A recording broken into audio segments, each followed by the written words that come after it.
प्रवेश कर चुके हैं हिंदी नॉवेल मास्टर की उस गुप्त दुनिया में, जहां कहानियां सिर्फ लिखी नहीं जाती, जाग उठती है। यहां हर छाया के पीछे एक रहस्य छिपा है, हर कदम पर एक अनसुनी फुसफुसाहट, और हर कहानी आपको उस अंधेरे दरवाजे तक ले जाती है जिसे खोलने की हिम्मत हर किसी में नहीं होती। डिस्क्लेमर: इस संसार के सभी पात्र, घटनाएं और स्थान कल्पना के धुएं से जन्मे हैं।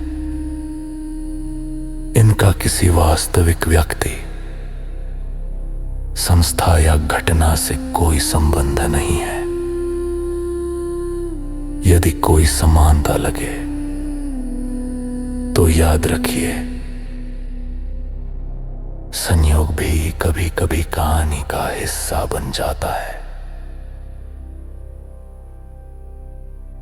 ये सामग्री केवल मनोरंजन और कल्पनाओं की रहस्यमयी यात्रा के लिए है।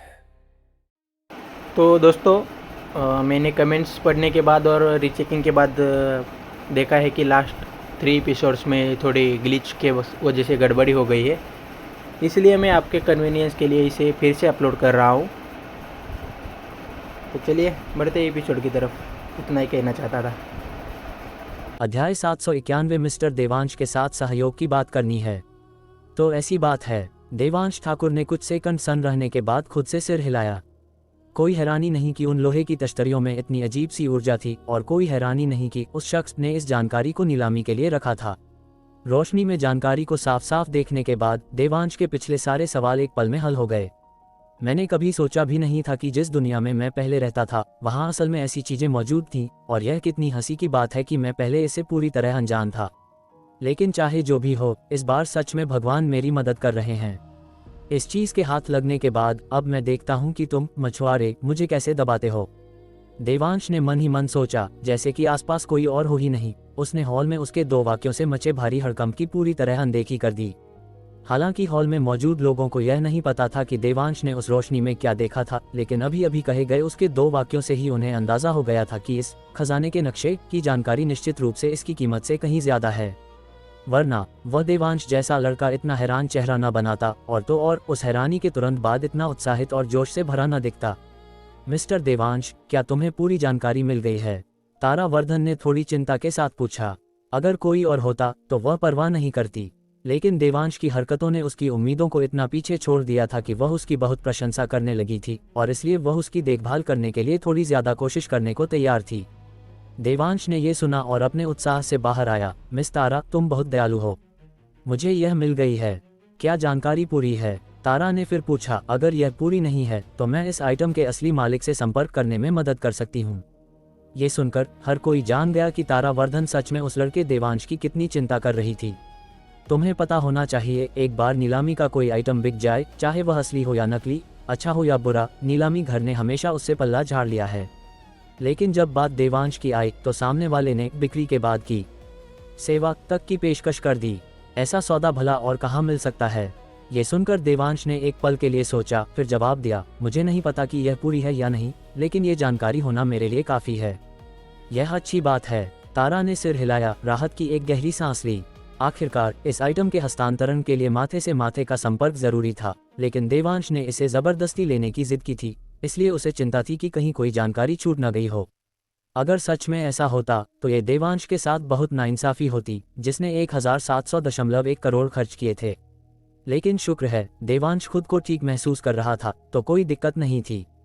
हालांकि आसपास के बड़े बड़े बॉस देवांश के प्रति तारा की यह उत्सुकता देखकर ईर्ष्या से मरे जा रहे थे, फिर भी लाचार थे।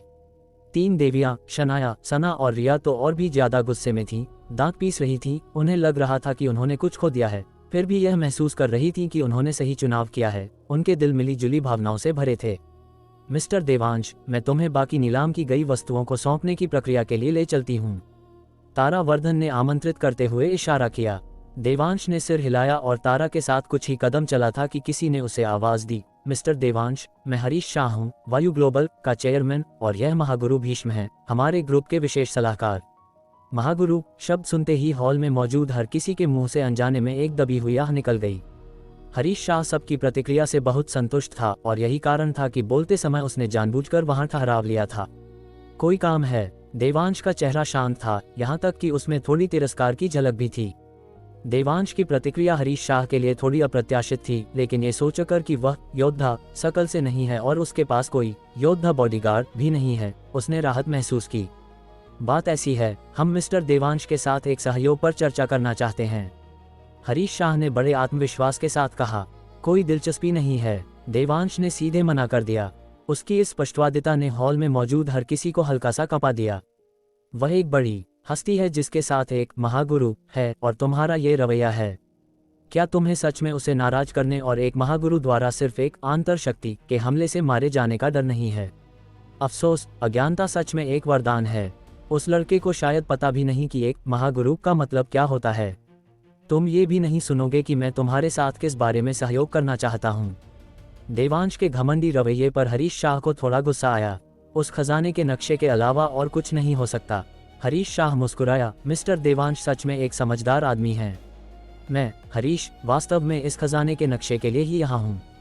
लेकिन मैंने कहा हम सहयोग कर रहे हैं, और क्योंकि यह एक सहयोग है तो स्वाभाविक रूप से इसमें दोनों का फायदा है।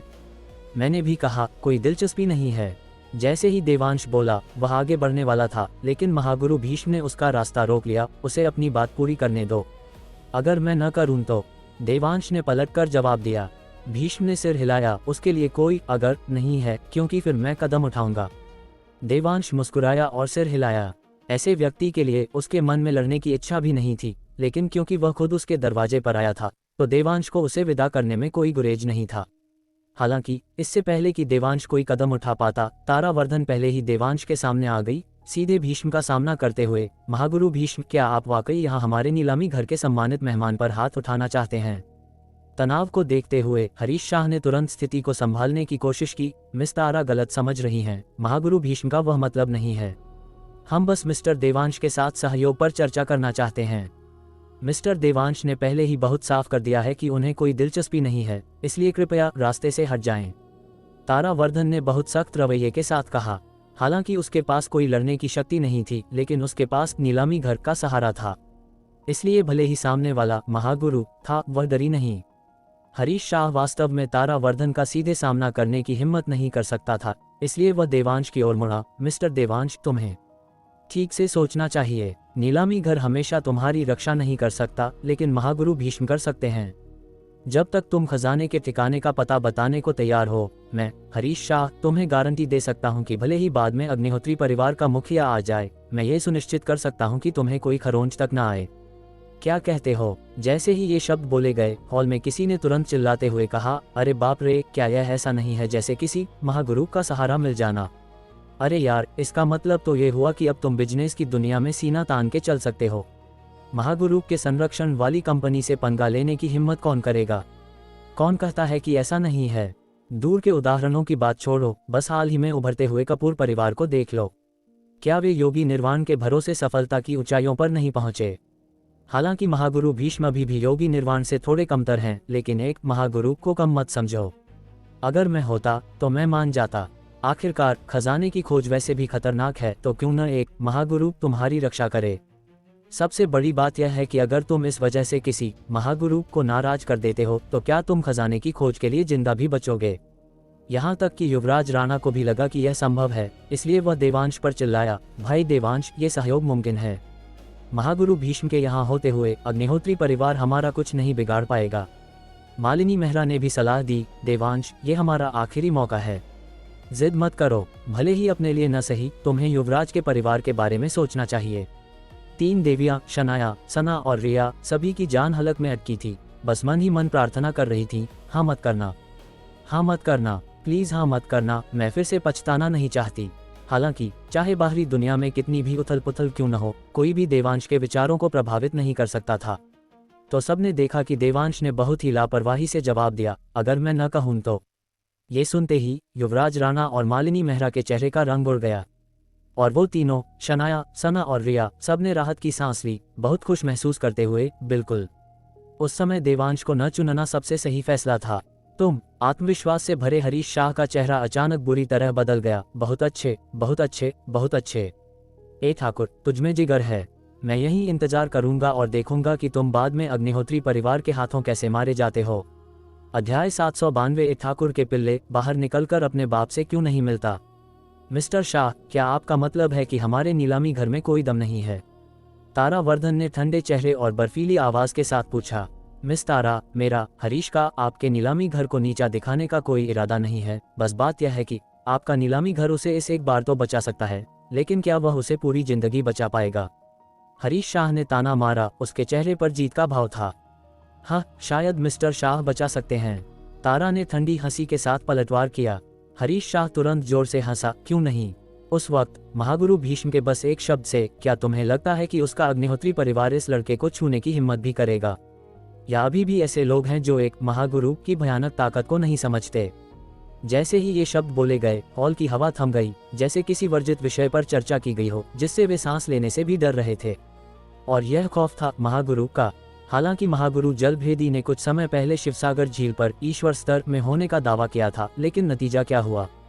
क्या वह अभी भी मुंबई के योगी निर्वाण द्वारा पराजित होकर झील में नहीं फेंके गए और अंततः झील की तलहटी में दबा दिए गए, जहां आज तक कोई उनके पास जाने की हिम्मत नहीं करता? और योगी निर्वाण ने साफ कहा था कि वह ईश्वर स्तर में नहीं है, जिसका मतलब था कि वह अभी भी महागुरु स्तर में ही थे। इतना ही नहीं, योगी निर्वाण ने महागुरु जलभेदी को ईश्वर स्तर में होने की मान्यता भी नहीं दी, उन्हें केवल अर्ध ईश्वर स्तर कहा। इससे ये लगता था कि आज की रणभूमि में महागुरु स्तर अभी भी योद्धाओं के बीच शिखर अस्तित्व था। इसलिए भले ही भीष्म वहां बिना हिले डुले खड़े थे, उनका महागुरु का दर्जा ही पूरे हॉल में हर किसी का दम घोंटने के लिए काफी था। यही कारण था कि वे देवांश को एक महागुरु का सहारा मिलने पर इतना जल रहे थे। पहले वे इतने दबे हुए नहीं थे। इसकी पूरी वजह यह थी कि वे नीलामी के जोश में डूबे हुए थे। उनका पूरा ध्यान खजाने के नक्शे ने खींच रखा था। अब जब उन्हें होश आया तो उन्हें एहसास हुआ कि इस हॉल में एक योद्धा शिखर अस्तित्व मौजूद है जो उन सभी को आसानी से कुचल सकता है। उन्हें डर कैसे नहीं लगता? यह एक ऐसा डर था जो दिल से आता है, बिल्कुल वैसे ही जैसे जब तुम स्कूल में थे, आर्केड गेम में बॉस से लड़ने पर पूरा ध्यान लगा रहे थे, तभी पीछे मुड़कर देखा कि तुम्हारे टीचर ठीक वहीं खड़े हैं। अब तुम ही बताओ, क्या ये डरावना नहीं है? तारावर्धन जानती थी कि हरीश शाह जिन अभी भी ऐसे लोग की बात कर रहा था, वह खुद तारा थी, और वह ये भी जानती थी कि अगर उसका जवाब काफी अच्छा नहीं हुआ तो हो सकता है कि उसे मौके पर ही भीष्म द्वारा सबक सिखाया जाए।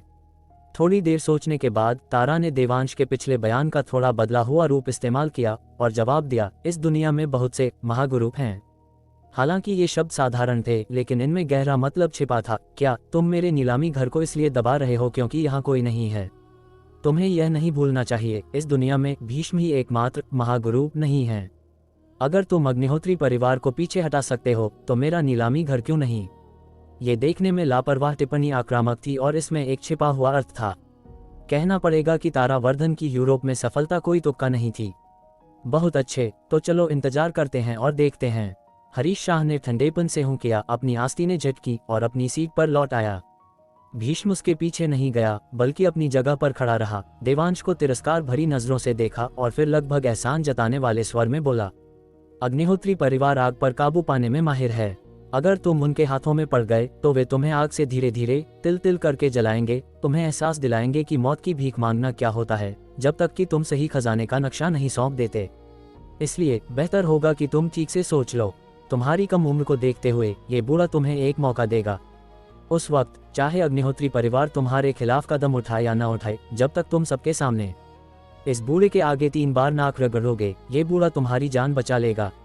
बोलने के बाद उसने परवाह नहीं की कि देवांश तैयार है या नहीं, मुड़ा और अपनी मूल खाने की मेज पर लौट आया।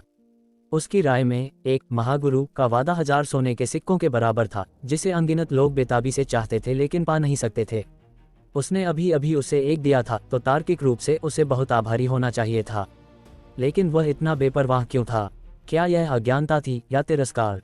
भीष्म को लगा कि यह अज्ञानता ही होनी चाहिए, क्योंकि इस दुनिया में ऐसा कोई नहीं था जो एक महागुरु के वादे का तिरस्कार करने की हिम्मत करे। कैसा रहा? क्या वह मान गया? जैसे ही भीष्म खाने की मेज पर लौटा, हरीश शाह ने उत्सुकता से पूछा। नहीं, भीष्म ने सिर हिलाया, लेकिन इससे कोई फर्क नहीं पड़ता। जब अग्निहोत्री परिवार के लोग उस पर हमला करेंगे तो वह अपने आप मेरे सामने घुटने टेकेगा और मुझसे उसे बचाने की भीख मांगेगा। जैसे जैसे वह बोल रहा था उसका चेहरा एक अवर्णनीय आत्मविश्वास से भरा था, जैसे कि भविष्य में सब कुछ उसके नियंत्रण में हो। इस बीच देवांश ने तारावर्धन के साथ बाकी नीलामी की वस्तुओं को सौंपने का काम जल्दी पूरा कर लिया। हालांकि तारा ने बार बार समझाया कि वे देवांश को मुंबई तक सुरक्षा दे सकते हैं, लेकिन देवांश ने साफ मना कर दिया। मिस्टर देवांश, महागुरु भीष्म सही कह रहे हैं, अग्निहोत्री परिवार के आग पर काबू पाने के तरीके बेहद खतरनाक हैं।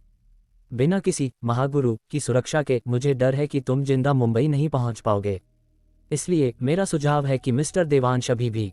तारा ने उसे आखिरी बार मनाने की कोशिश की, लेकिन इससे पहले कि वह अपनी बात पूरी कर पाती, देवांश ने उसे बीच में ही रोक दिया। तुम्हारी दयालुता के लिए शुक्रिया, लेकिन इसकी सच में कोई जरूरत नहीं है। एक मामूली सा अग्निहोत्री परिवार, वे मेरा कुछ नहीं बिगाड़ सकते। ये सुनकर तारावर्धन अपना सिर हिलाए बिना न रह सकी, लेकिन उसे जो कहना था वह कह चुकी थी। जो अपनी बर्बादी पर तुला हो उसे अच्छी सलाह देना मुश्किल है, क्योंकि उसने मरने की ठान ही ली है, तो ऐसा ही सही। बस अफसोस ये था कि ऐसा अच्छा आदमी एक बार जब नासिक की सीमा से बाहर निकलेगा तो दुनिया से उठ जाएगा। खैर छोड़ो, वह वैसे भी मेरा नहीं था, तो अगर मरता है तो मरने दो। अपने विचारों को संभालने के बाद तारा ने देवांश के अनुरोध का पालन किया और इन सभी वस्तुओं को युवराज राणा द्वारा लाए गए ट्रक पर लदवा दिया। हालांकि देवांश की छोटी उंगली में मौजूद स्टोरेज रिंग आसानी से इन सभी वस्तुओं को रख सकती थी, लेकिन देवांश ने ऐसा नहीं किया, क्योंकि उसके पास कुछ और योजनाएं थीं। नीलामी की वस्तुओं की पैकिंग और लोडिंग में अभी भी कुछ समय लगना था, इसलिए देवांश हॉल में लौटा और बैठ गया। कोई नहीं गया। देवांश बैठ गया, हॉल और ऊपरी मंजिल के चारों ओर देखा और जोर से हंसने से खुद को रोक नहीं पाया। वे सब यहाँ तुम्हारे लिए हैं, युवराज राणा ने समझाया। उसके चेहरे पर एक कड़वी मुस्कान थी। नीलामी घर से निपटने के लिए 100 करोड़ से ज्यादा खर्च करना पहले ही काफी मुश्किल था, लेकिन वह बस एक गड्ढे से निकला था और भेड़ियों की मांद में गिर गया था। उसकी किस्मत आज सच में बेमिसाल थी। नीलामी घर और इंद्रप्रस्थ एस्टेट के यहाँ होते हुए वे रुककर क्या कर सकते हैं? देवांश ने एक बेफिक्र मुस्कान के साथ पूछा। नासिक में स्वाभाविक रूप से वे कुछ करने की हिम्मत नहीं करेंगे, लेकिन एक बार जब तुम नासिक की सीमा छोड़ दोगे तो क्या तुम्हें लगता है कि वे कोई मुसीबत खड़ी करने की कोशिश नहीं करेंगे? युवराज राणा ने बिल्कुल सही नब्ज पकड़ी। देवांश ने सिर हिलाया। समझ गया, उनका प्लान मुझे बीच रास्ते में घेरने का है।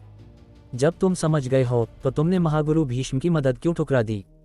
युवराज राणा लगभग पागल हो रहा था। कैसा रहेगा अगर मैं जाकर उनसे बात करूं और कहूं कि तुम उनके साथ गठबंधन करने के लिए तैयार हो? देवांश ने युवराज राणा को बिना कुछ बोले देखा। तुम मुझे किस तरह का इंसान समझते हो? अगर एक मामूली सा महागुरु मेरे साथ गठबंधन कर सके तो क्या मैं अपनी कीमत बहुत कम नहीं कर रहा हूँगा? युवराज राणा, मालिनी मेहरा और मास्टर त्रिलोक सब सन्न रह गए। होश में आने के बाद युवराज राणा ने देवांश से कड़वी मुस्कान के साथ कहा, मेरे मालिक, क्या तुम खुद को सुन रहे हो? क्या तुम इंसानों वाली बोली बोल भी रहे हो? वह एक सम्मानित सिद्ध महागुरु है। इस दुनिया में योद्धा शिखर अस्तित्व, और तुम अभी भी कहते हो कि तुम अपनी कीमत कम कर रहे हो।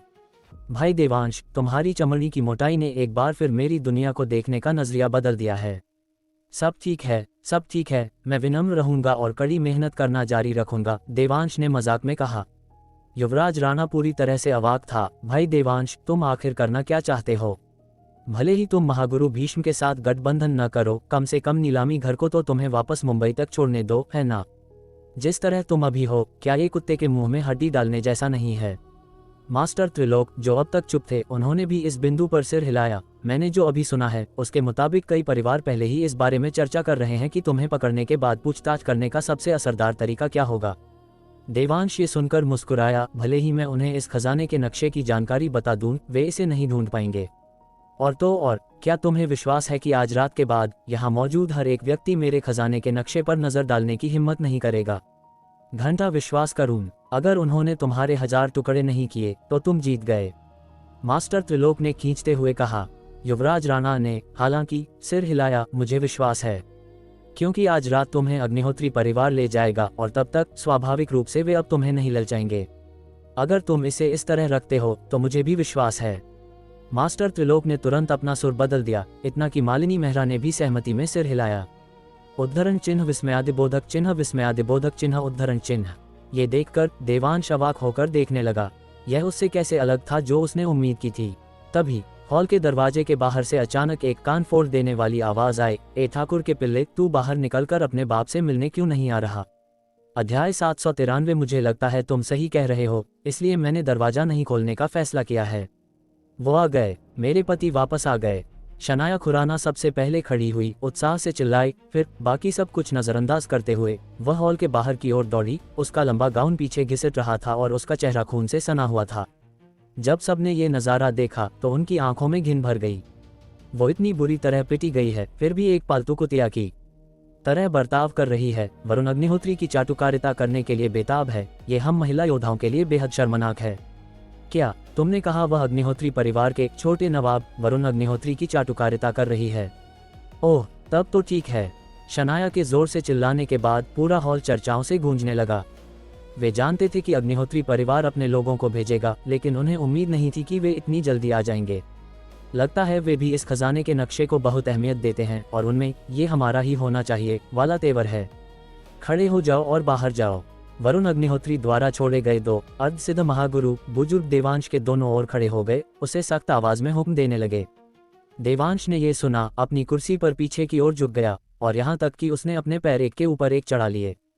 फिर एक आलसी भाव के साथ उसने उन दोनों को देखा, जैसे कि उसे उनकी बिल्कुल परवाह नहीं थी, और हंसते हुए बोला, अगर तुम अपने बाप से मिलना चाहते हो तो उनसे कहो कि खुद लुढ़कते हुए अंदर आएं।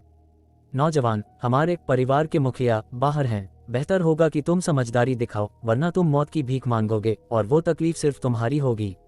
देवांश ने कंधे उचकाए। क्या तुम यहाँ हाथ उठाने की हिम्मत रखते हो? दोनों बुजुर्ग तुरंत परेशान दिखे। ये इंद्रप्रस्थ एस्टेट था और लंबे गाउन वाली नंगे पैर वाली औरत पास ही थी। अगर उन्होंने सच में कोई कदम उठाया तो शायद हॉल से बाहर निकलने से पहले ही उस अद्भुत प्रतिभाशाली औरत द्वारा रोक दिए जाएंगे और फिर उनकी जान का कोई भरोसा नहीं होगा। अगर तुम में हिम्मत नहीं है तो चंद्रकांत अग्निहोत्री से कहो कि खुद लुढ़कता हुआ अंदर आए और मुझसे मिले। देवांश ने बेपरवाही से कहा, उसका चेहरा एकदम शांत था। तू बदमाश, हमारी अग्निहोत्री परिवार के मुखिया का नाम लेने की तेरी हिम्मत कैसे हुई? मुझे लगता है कि तुझे सच में मरने की जल्दी है। दोनों अर्धसिद्ध महागुरु बुजुर्ग लगभग एक साथ बोले, जैसे यह बात उनकी हड्डियों में बसी हो। देवांश हालांकि हंसा, अगर तुम में गुर्दा है तो मुझे मारो। क्या तुम में हिम्मत है? तू। वे दोनों इतने गुस्से में थे कि बोल नहीं पा रहे थे। उनकी आंखों से जैसे आग निकल रही थी, चाह रहे थे कि अपने गुस्से से देवांश को जलाकर राख कर दें। सिर्फ वे ही नहीं, बल्कि हॉल में मौजूद दूसरे लोग भी देवांश के इस शेर की खाल ओढ़कर दिखावा करने से अपनी बर्दाश्त की हद तक पहुंच गए थे। वह साफ तौर पर सिर्फ थोड़े से पैसों वाला कचरा था, फिर भी जब तक वह इस हॉल में था वे उसके खिलाफ पूरी तरह लाचार थे। वे उसे मार नहीं सकते थे, न ही उसे कोस सकते थे। ऐसा नहीं था कि वे सच में कोस नहीं सकते थे, लेकिन एक बार जब वे शुरू होते तो लगता था कि वे उससे बहस में जीत ही नहीं सकते। ए ठाकुर, अगर तू मर्द है तो इज्जत से बाहर जा और अग्निहोत्री परिवार के मुखिया का सामना कर। ये कौन सा हीरो है जो इस हॉल में छिपा बैठा है? हॉल में किसी ने चिल्लाया। जैसे ही उसकी आवाज थमी, उसे तुरंत ज्यादातर लोगों की सहमति मिल गई, जो सभी शोर मचाने लगे कि देवांश बाहर जाए। अगर कोई साधारण व्यक्ति होता तो शायद वे चले जाते, आखिरकार उनकी ताकत वहां थी तो जाने से कोई फर्क नहीं पड़ता। लेकिन देवांश नहीं गया। वह अपनी कुर्सी पर बैठा रहा, फिर उस व्यक्ति की ओर मुस्कुराया जिसने सबसे पहले बात की थी। अरे ओ, अगर तुम मर्द हो तो इज्जत से बाहर जाओ और भीष्म को चुनौती दो, उसका सामना करो। ये कौन सा हीरो है जो अपनी सीट पर छिपा बैठा है? तू साला। वह व्यक्ति यह सुनकर भीष्म की दिशा में देखा और डर के मारे लगभग उसकी पैंट गीली हो गई। वह कहना चाहता था, महागुरु भीष्म मेरे साथ कोई पंगा नहीं ले रहे हैं, मुझे उनसे सामना क्यों करना चाहिए? लेकिन वह ये कहने की हिम्मत नहीं कर सका, क्योंकि उसे डर था कि अगर उसने ऐसा कहा तो महागुरु भीष्म सच में उसके साथ पंगा लेने आ जाएंगे। इसलिए वह केवल चुपचाप सह सकता था। देवांश के पलटवार से बोलती बंद हो गई। जहां तक उन लोगों की बात थी जो मजाक उड़ा रहे थे, देवांश ने उन सभी को एक ही बार में निशाने पर लिया। तुम सब चुप क्यों हो? डरपोक मत बनो, जाओ और भीष्म का सामना करो। या तुम ये कह रहे हो कि तुम बकवास करने में सबसे अच्छे होने के अलावा हर चीज में बेकार हो? विस्मयादिबोधक चिन्ह, विस्मयादिबोधक चिन्ह, विस्मयादिबोधक चिन्ह। हॉल में मौजूद कम से कम 2/3 लोग देवांश की बातों से आहत हुए, लेकिन उन्होंने उसका जरा भी खंडन करने की हिम्मत नहीं की। किसी और कारण से नहीं, बल्कि इसलिए कि वे वास्तव में महागुरु भीष्म को हरा नहीं सकते थे। नौजवान देवांश, अगर तुम्हें बहस करनी है तो करो, इस बूढ़े को इसमें मत घसीटो। ये बूढ़ा तुम्हारी ढाल नहीं है। भीष्म, जो देवांश के गुंडों जैसे व्यवहार को बर्दाश्त नहीं कर पा रहा था, खुद उसका खंडन करने के लिए आगे आया। इसके लिए आप मुझे दोषी नहीं ठहरा सकते। आप केवल इन लोगों को दोषी ठहरा सकते हैं जो बहुत नीच हैं। वे मुझे वो काम करने के लिए उकसाते हैं जो वे खुद करने की हिम्मत नहीं करते। क्या ये इंसानियत है? देवांश ने अपनी आंखों में तिरस्कार के साथ कहा। देवांश, मैं तुम्हें याद रखूंगा, तुम बस मेरा इंतजार करना। और मैं भी तुम्हें याद रखूंगा। एक बार जब तुम नासिक छोड़ दोगे तो तुम्हें अपना ख्याल रखना होगा। अगर इंद्रप्रस्थ एस्टेट न होता तो तुम अब तक एक लाश होते। ... देवांश ये सुनकर तुरंत हंसा। मुझे मौका न देने के लिए मत कोसो, ठीक है? आज रात के बाद भले ही तुम मुझे मारना चाहो, तुम हिम्मत नहीं जुटा पाओगे। जब ये शब्द निकले तो सभी ने अपनी आदत के विपरीत उसका खंडन नहीं किया, क्योंकि उनकी नज़र में अगर देवांश सच में अग्निहोत्री परिवार द्वारा पकड़ लिया जाता, तो अगर वे देवांश को मारना चाहते तो इसका मतलब अग्निहोत्री परिवार के खिलाफ जाना होता और वे स्वाभाविक रूप से उतनी हिम्मत नहीं जुटा पाते। लेकिन जो वे नहीं जानते थे वह ये था कि देवांश अग्निहोत्री परिवार के बारे में नहीं बल्कि अपने बारे में बात कर रहा था। ए ठाकुर, मैं तुम्हें आखिरी मौका दे रहा हूँ, क्या तुम सच में बाहर जाने को तैयार नहीं हो? एक बुजुर्ग ने गंभीर अभिव्यक्ति के साथ कहा, एक हाथ चुपके से ताकत इकट्ठा कर रहा था। जाहिर है, जिन 10 से 20 सेकंड में देवांश हॉल के लोगों के साथ बहस कर रहा था, उन्होंने पहले ही एक जवाबी उपाय सोच लिया था। हालांकि इससे पहले कि देवांश बोल भी पाता, हॉल में मौजूद लोगों ने देखा कि देवांश और उसके नीचे की कुर्सी, आदमी और कुर्सी दोनों एक साथ अचानक दरवाजे की ओर लपके। उसकी गति इतनी तेज थी कि बस पलक झपकते ही देवांश की आकृति अपनी मूल जगह से गायब हो गई। केवल हिलते हुए हॉल के दरवाजे ये साबित कर रहे थे कि देवांश और कुर्सी वहां से बाहर निकले थे। ये देखकर हर कोई लगभग बिना किसी हिचकिचाहट के दरवाजे से बाहर भागा, खजाने के नक्शे से जुड़ी किसी भी जानकारी को मिस करने के डर से। और देवांश अभी भी कुर्सी पर बैठा था, यहाँ तक कि उसने अपने एक के ऊपर एक रखे पैरों की स्थिति भी नहीं बदली थी, जिससे पता चलता था कि वह चाल अभी कितनी अप्रत्याशित और तेज थी। लेकिन जिस चीज ने देवांश को उत्सुक किया वह ये थी कि उसे परवाह नहीं थी कि उसके सामने खड़े लोग कौन थे। वह केवल ये जानना चाहता था कि वह नंगे पैर वाली औरत, जो उसे अग्निहोत्री परिवार के खेमे में गिरने से रोकने के लिए पल भर में आसमान से उतरी थी और उसकी कुर्सी खींची थी, आमतौर पर कितनी तेज थी। बेशक अगर उसकी सामान्य गति को प्रकट करना सुविधाजनक नहीं था तो अगला दिन भी ठीक रहेगा। मुख्य बात यह थी कि वह नखरे नहीं कर रहा था। कुछ भी चलेगा, मेरे इंद्रप्रस्थ एस्टेट से किसी को छीनना। चंद्रकांत अग्निहोत्री, क्या तुम जीने से थक गए हो? सफेद लंबे गाउन वाली नंगे पैर वाली औरत ने बर्फीले लहजे के साथ पूछा। उसका दाहिना हाथ कुर्सी पर था। देवांश ने फिर इत्मीनान से अपने सामने वाले लोगों को देखा। उनमें से लगभग सभी साधक थे और उनकी साधना काफी अच्छी थी। लगता है अग्निहोत्री परिवार ने इस बार अपनी पूरी ताकत झोंक दी थी। हालांकि उसे भीड़ में जतिन अग्निहोत्री नहीं मिला। सोच रहा था कि वह आदमी क्या कर रहा है। दामिनी, मेरा तुम्हारे इंद्रप्रस्थ एस्टेट से दुश्मनी करने का कोई इरादा नहीं है, लेकिन इस बदमाश ने बार बार मेरे अग्निहोत्री परिवार के जरूरी मामलों को बर्बाद किया है। आज मुझे उसे स्पष्टीकरण के लिए अग्निहोत्री परिवार वापस ले जाना ही होगा और मैं एस्टेट से हमारे लिए अपने दरवाजे खोलने के लिए कहता हूँ। भीड़ के बीच एक थोड़े छोटे कद के अधेड़ उम्र के आदमी ने नंगे पैर वाली औरत से तीखी नजरों से बात की।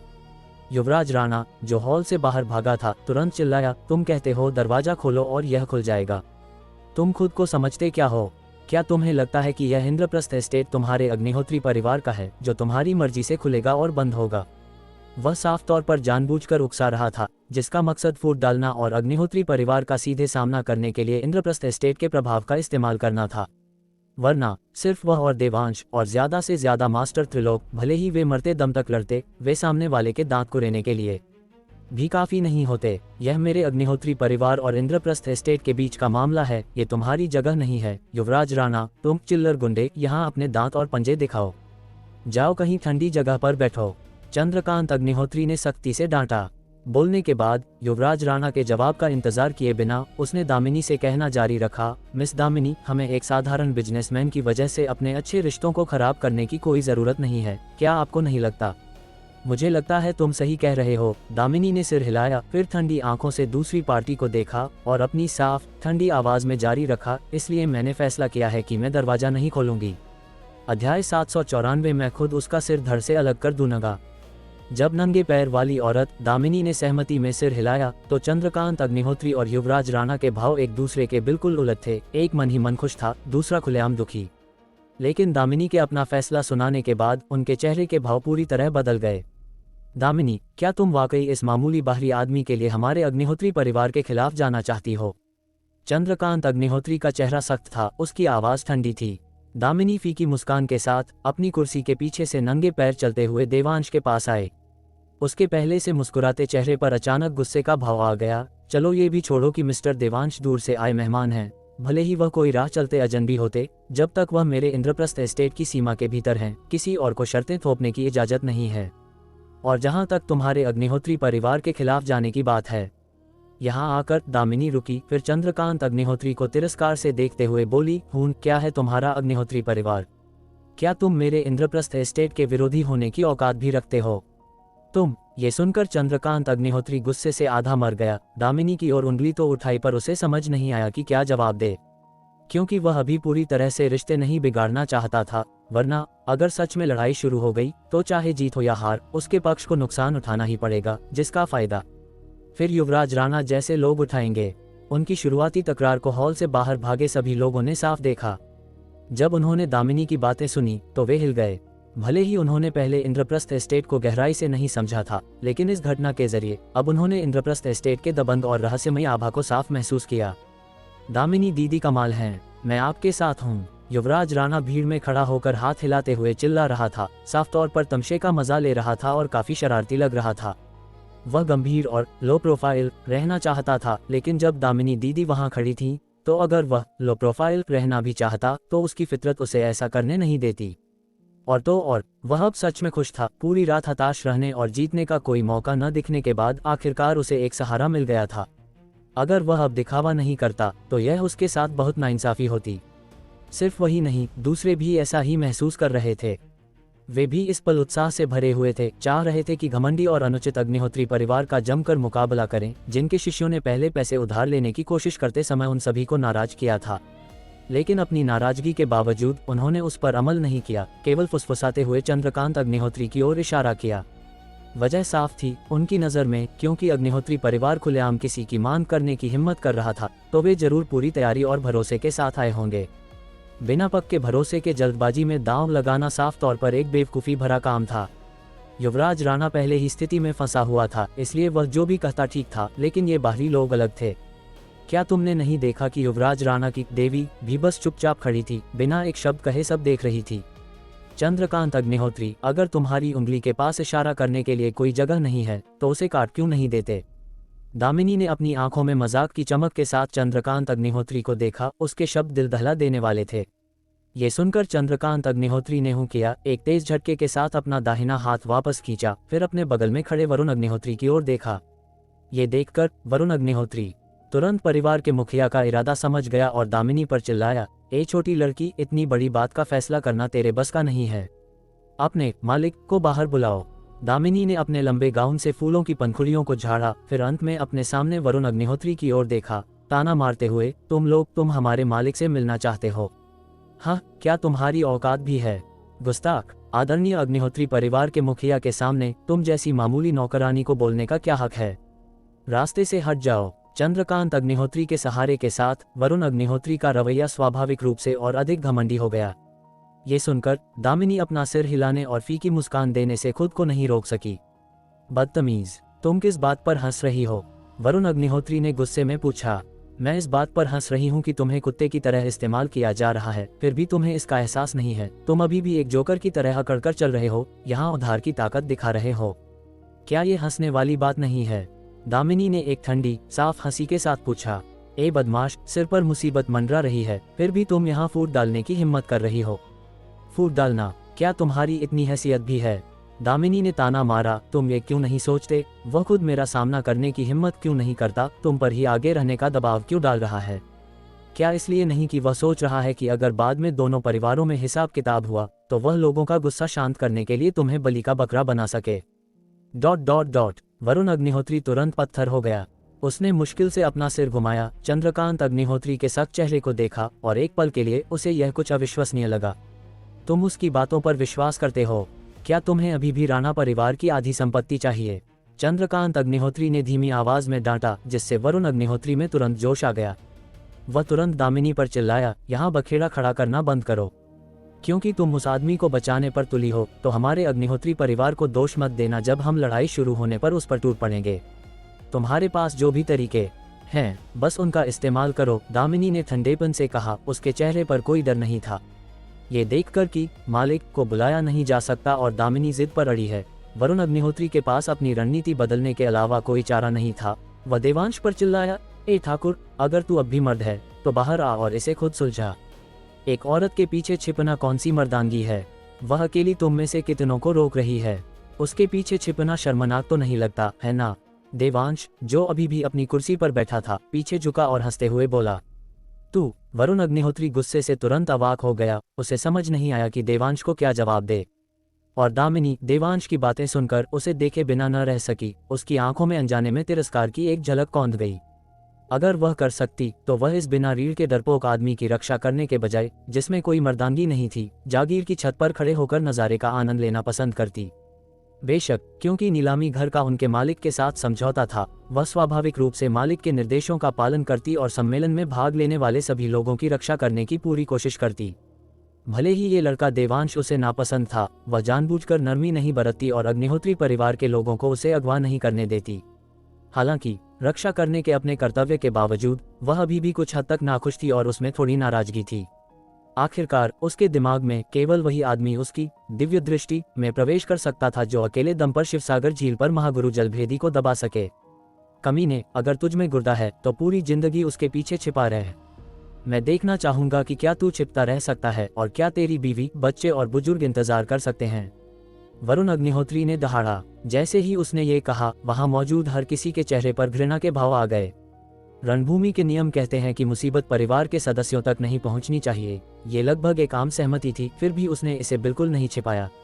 क्या वह लोगों के गुस्से को भड़काना चाहता था? यहाँ तक कि उसके बगल में मौजूद अग्निहोत्री परिवार के सदस्य भी उसके वह वाक्य बोलने के बाद अपने चेहरे के भाव बदलने से नहीं रोक सके। हालांकि अपने दर्जे के कारण उन्होंने मौके पर वरुण अग्निहोत्री का भांडा नहीं फोड़ा। तुम्हारा नाम वरुण अग्निहोत्री है ना? देवांश अपनी कुर्सी पर बैठा था। उसका चेहरा गंभीर था जब वह वरुण अग्निहोत्री को घूर रहा था, जिससे बाद वाले को बेचैनी महसूस हुई। अगर अग्निहोत्री परिवार के विशेषज्ञ वहां मौजूद न होते तो शायद वह पीछे हट जाता। तेरा बाप हूं, क्या चाहिए? वरुण अग्निहोत्री ने अपनी हिम्मत जुटाई और देवांश पर चिल्लाया। अगर तुम्हारी कोई आखिरी इच्छा है तो अभी बोल दो। ... वरुण अग्निहोत्री सन रह गया। उसने साफ तौर पर यह उम्मीद नहीं की थी कि अपनी तरफ फायदा होने के बावजूद देवांश इतना अजीब बयान देगा। उसे यहाँ तक लगा कि उसने गलत सुना है, इसलिए उसने अनिश्चितता से पूछा, तुम्हारे कहने का मतलब है मैं आज मरने वाला हूँ? नहीं, देवांश ने सिर हिलाया। वरुण अग्निहोत्री, तो फिर तू क्या बकवास कर रहा है? तू पक्का मरने वाला है, और यदि खुद यमराज भी आ जाए तो भी तुझे नहीं बचा पाएंगे। देवांश ने लापरवाही से कहा। उसकी आवाज़ तेज नहीं थी, लेकिन सबके कानों में यह एक भारी हथौड़े की तरह थी जिसमें एक कान फोड़ देने वाली चुभन थी। यहाँ तक कि दामिनी उसके शब्द सुनकर उसकी पहली प्रतिक्रिया ये थी कि उसने जो कहा वह सच हो सकता है। लेकिन जल्द ही हर कोई होश में आया, न केवल देवांश की बातों पर अविश्वास करते हुए बल्कि मजाकिया चेहरे भी बनाते हुए, देवांश का मजाक उड़ाते हुए कि वह सच में मुंगेरी लाल के हसीन सपने देख रहा है। दरअसल उन्हें दोषी नहीं ठहराया जा सकता था, क्योंकि उन्होंने देवांश को एक बार से ज्यादा परखा था, लेकिन चाहे उन्होंने कितना भी निरीक्षण और जांच की हो, वे उसमें कुछ भी असामान्य नहीं देख पाए। एक साधक विशेषज्ञों के समूह के सामने एक साधारण व्यक्ति का एक प्रवेश स्तर के साधक को मारने की कोशिश करना दिन में सपने देखने से कम नहीं था। साधारण व्यक्ति होना तो दूर की बात है, भले ही वह मास्टर त्रिलोक जैसा पूर्ण अंतर्शक्ति वाला योद्धा होता तो भी इसे हासिल करना नामुमकिन होता। जब तक कि वह महागुरु भीष्म जैसा महागुरु न हो, शायद तब ये संभव हो सकता है। लेकिन ये केवल एक संभावना थी। हा, वरुण अग्निहोत्री और भी पागलों की तरह हंसा, सांस लेने के लिए हौंफते हुए। ए ठाकुर, क्या तू मुझे हंसा हंसा कर मारना चाहता है? उसकी हंसी पर आसपास के तमाशबीन भी सिर हिलाने और साथ में हंसने से खुद को नहीं रोक सके। जाहिर है उन्हें भी लगा कि देवांश बकवास कर रहा है। अग्निहोत्री परिवार के ज्यादातर विशेषज्ञ वहां मौजूद थे, और हालांकि आग को नियंत्रित करने वाली बैंगनी सोने की लौकी अभी तक दिखाई नहीं दी थी, लेकिन ताकत का ऐसा प्रदर्शन पूरी तरह से उससे परे था जिसका सामना एक छोटा व्यापारी कर सके। युवराज राणा और मालिनी मेहरा फिर से अपना सिर हिलाने और आहें भरने लगे, अफसोस जताते हुए कि यह नौजवान बस अपनी डींग मारने की आदत नहीं छोड़ सकता। क्या उसने ये भी नहीं देखा कि यह किस तरह का मौका था? क्या यह उसके डींग मारने की जगह थी? दामिनी, क्या तुमने सुना? ये वह व्यक्ति है जिसकी तुम रक्षा करना चाहती हो। क्या तुम्हें शर्म महसूस नहीं होती? अपनी जोरदार हंसी के बाद वरुण अग्निहोत्री ने अपनी खुशी दबाई और दामिनी से सवाल किया। दामिनी ने यह सुना, अपने दिल में तिरस्कार और गुस्से को दबाते हुए अपना सिर घुमाया और देवांश को नीचे देखा। मिस्टर देवांश, शायद आपको गलतफहमी हुई है। मैं केवल आपको नुकसान से बचाने के लिए जिम्मेदार हूँ। मैं लोगों को मारने में आपकी मदद नहीं करूँगी। मुझे पता है। देवांश ने सिर हिलाया, इसलिए मैं खुद उसका सिर धड़ से अलग कर दूंगा। अध्याय 795। उम्मीद है जब तुम यमराज के दरबार में होगे तब भी तुम्हारी जुबान इतनी ही चलेगी। दामिनी सन रह गई, फिर उसने सिर हिलाया और ताना मारा, तुम्हें पहले अपनी जान बचाने के बारे में सोचना चाहिए। वह मूल रूप से अपनी कुत्ते जैसी जान कहना चाहती थी, लेकिन आखिरी समय में शब्द बदलकर अपनी जान कर दिया। चाहे वह इसे कितना भी नापसंद करती, इंद्रप्रस्थ एस्टेट की इज्जत का ख्याल रखना ही था।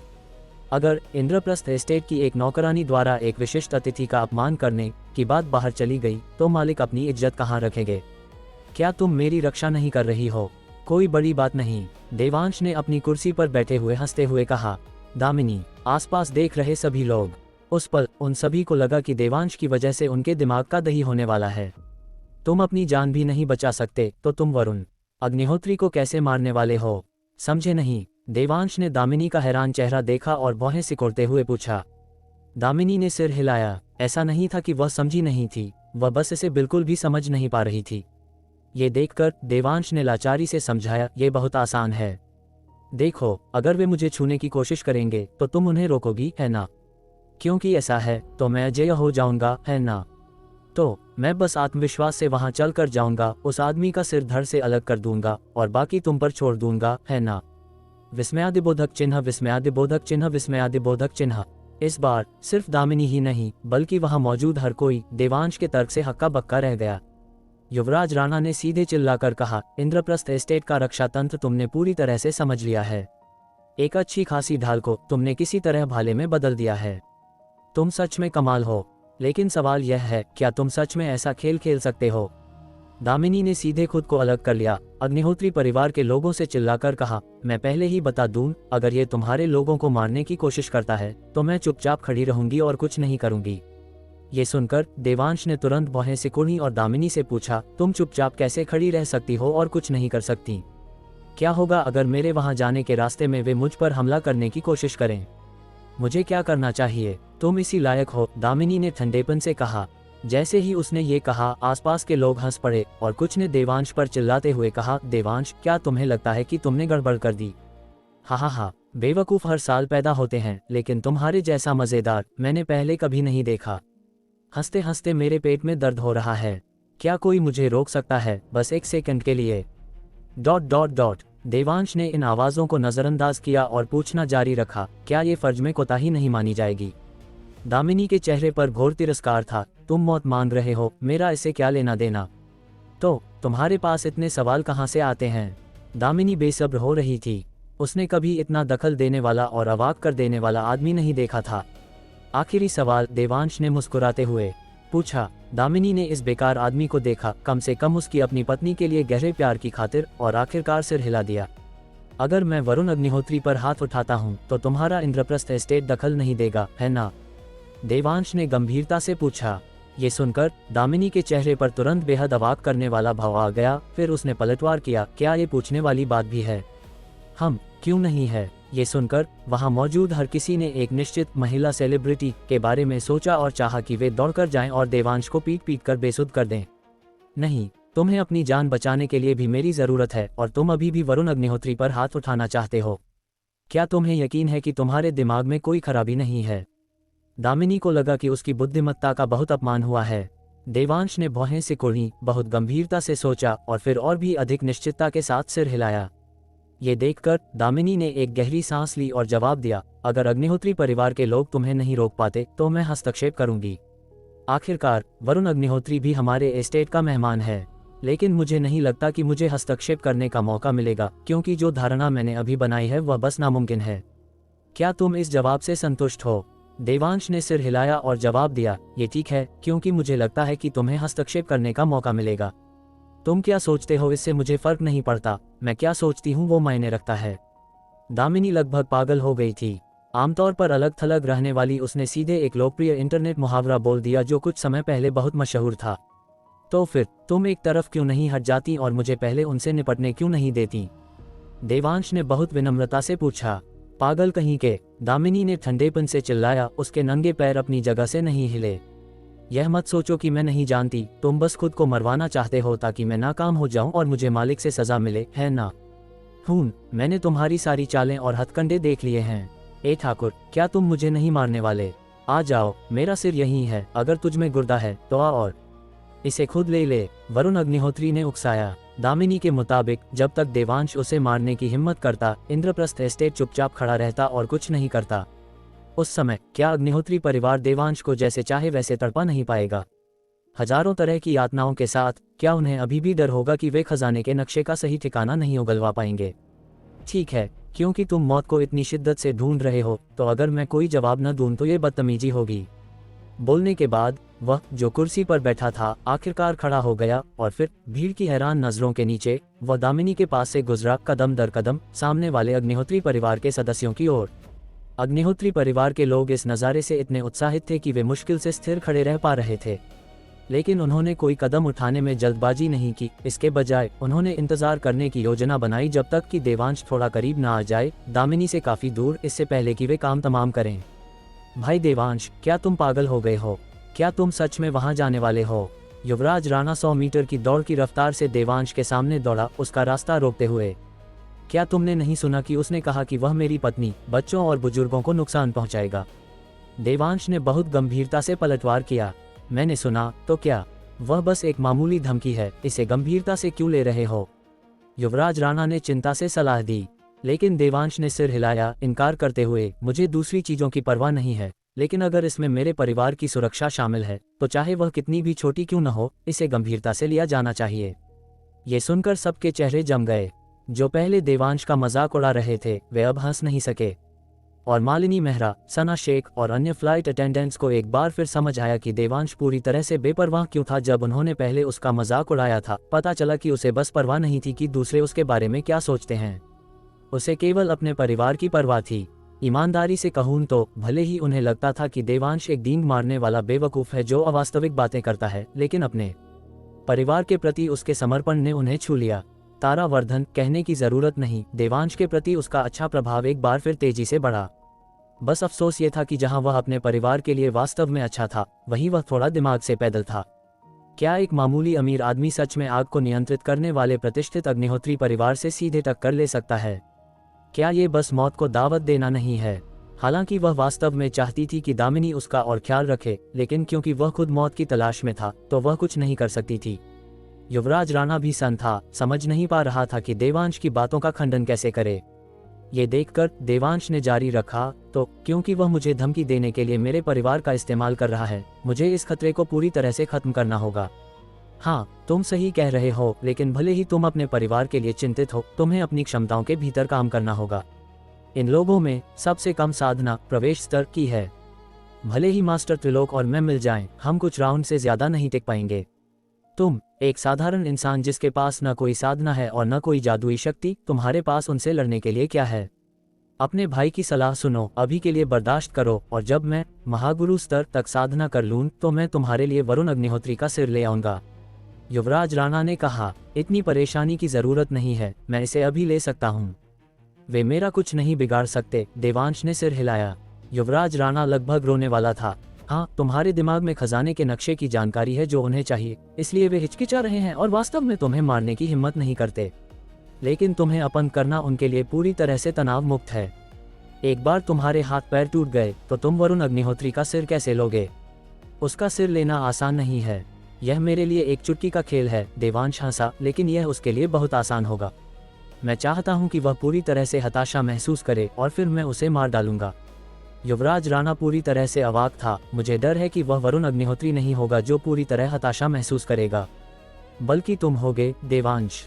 मालिनी मेहरा देवांश की जिद देखकर आखिरकार बोलने से खुद को नहीं रोक सकी। युवराज राणा, कुछ लोग घमंडी और खुद को सही मानने वाले होते हैं, बस उसे जाने दो, खुद को मुसीबत में मत डालो। तुम वापस जाओ, कहीं अपनी देवी को नाराज न कर दो, देवांश ने हंसते हुए कहा। युवराज राणा ने यह सुना, मालिनी मेहरा की ओर देखा, लेकिन अंत में पीछे नहीं मुड़ा। इसके बजाय वह देवांश के बगल में खड़ा हो गया, आह भरी, और कहा, मैं युवराज राणा बस अपने भाई को मौत के मुंह में जाते हुए नहीं देख सकता। इसके अलावा मैं बहुत पहले से उस बेवकूफ वरुण अग्निहोत्री का सिर लेना चाहता था और उसे गेंद की तरह लात मारना चाहता था।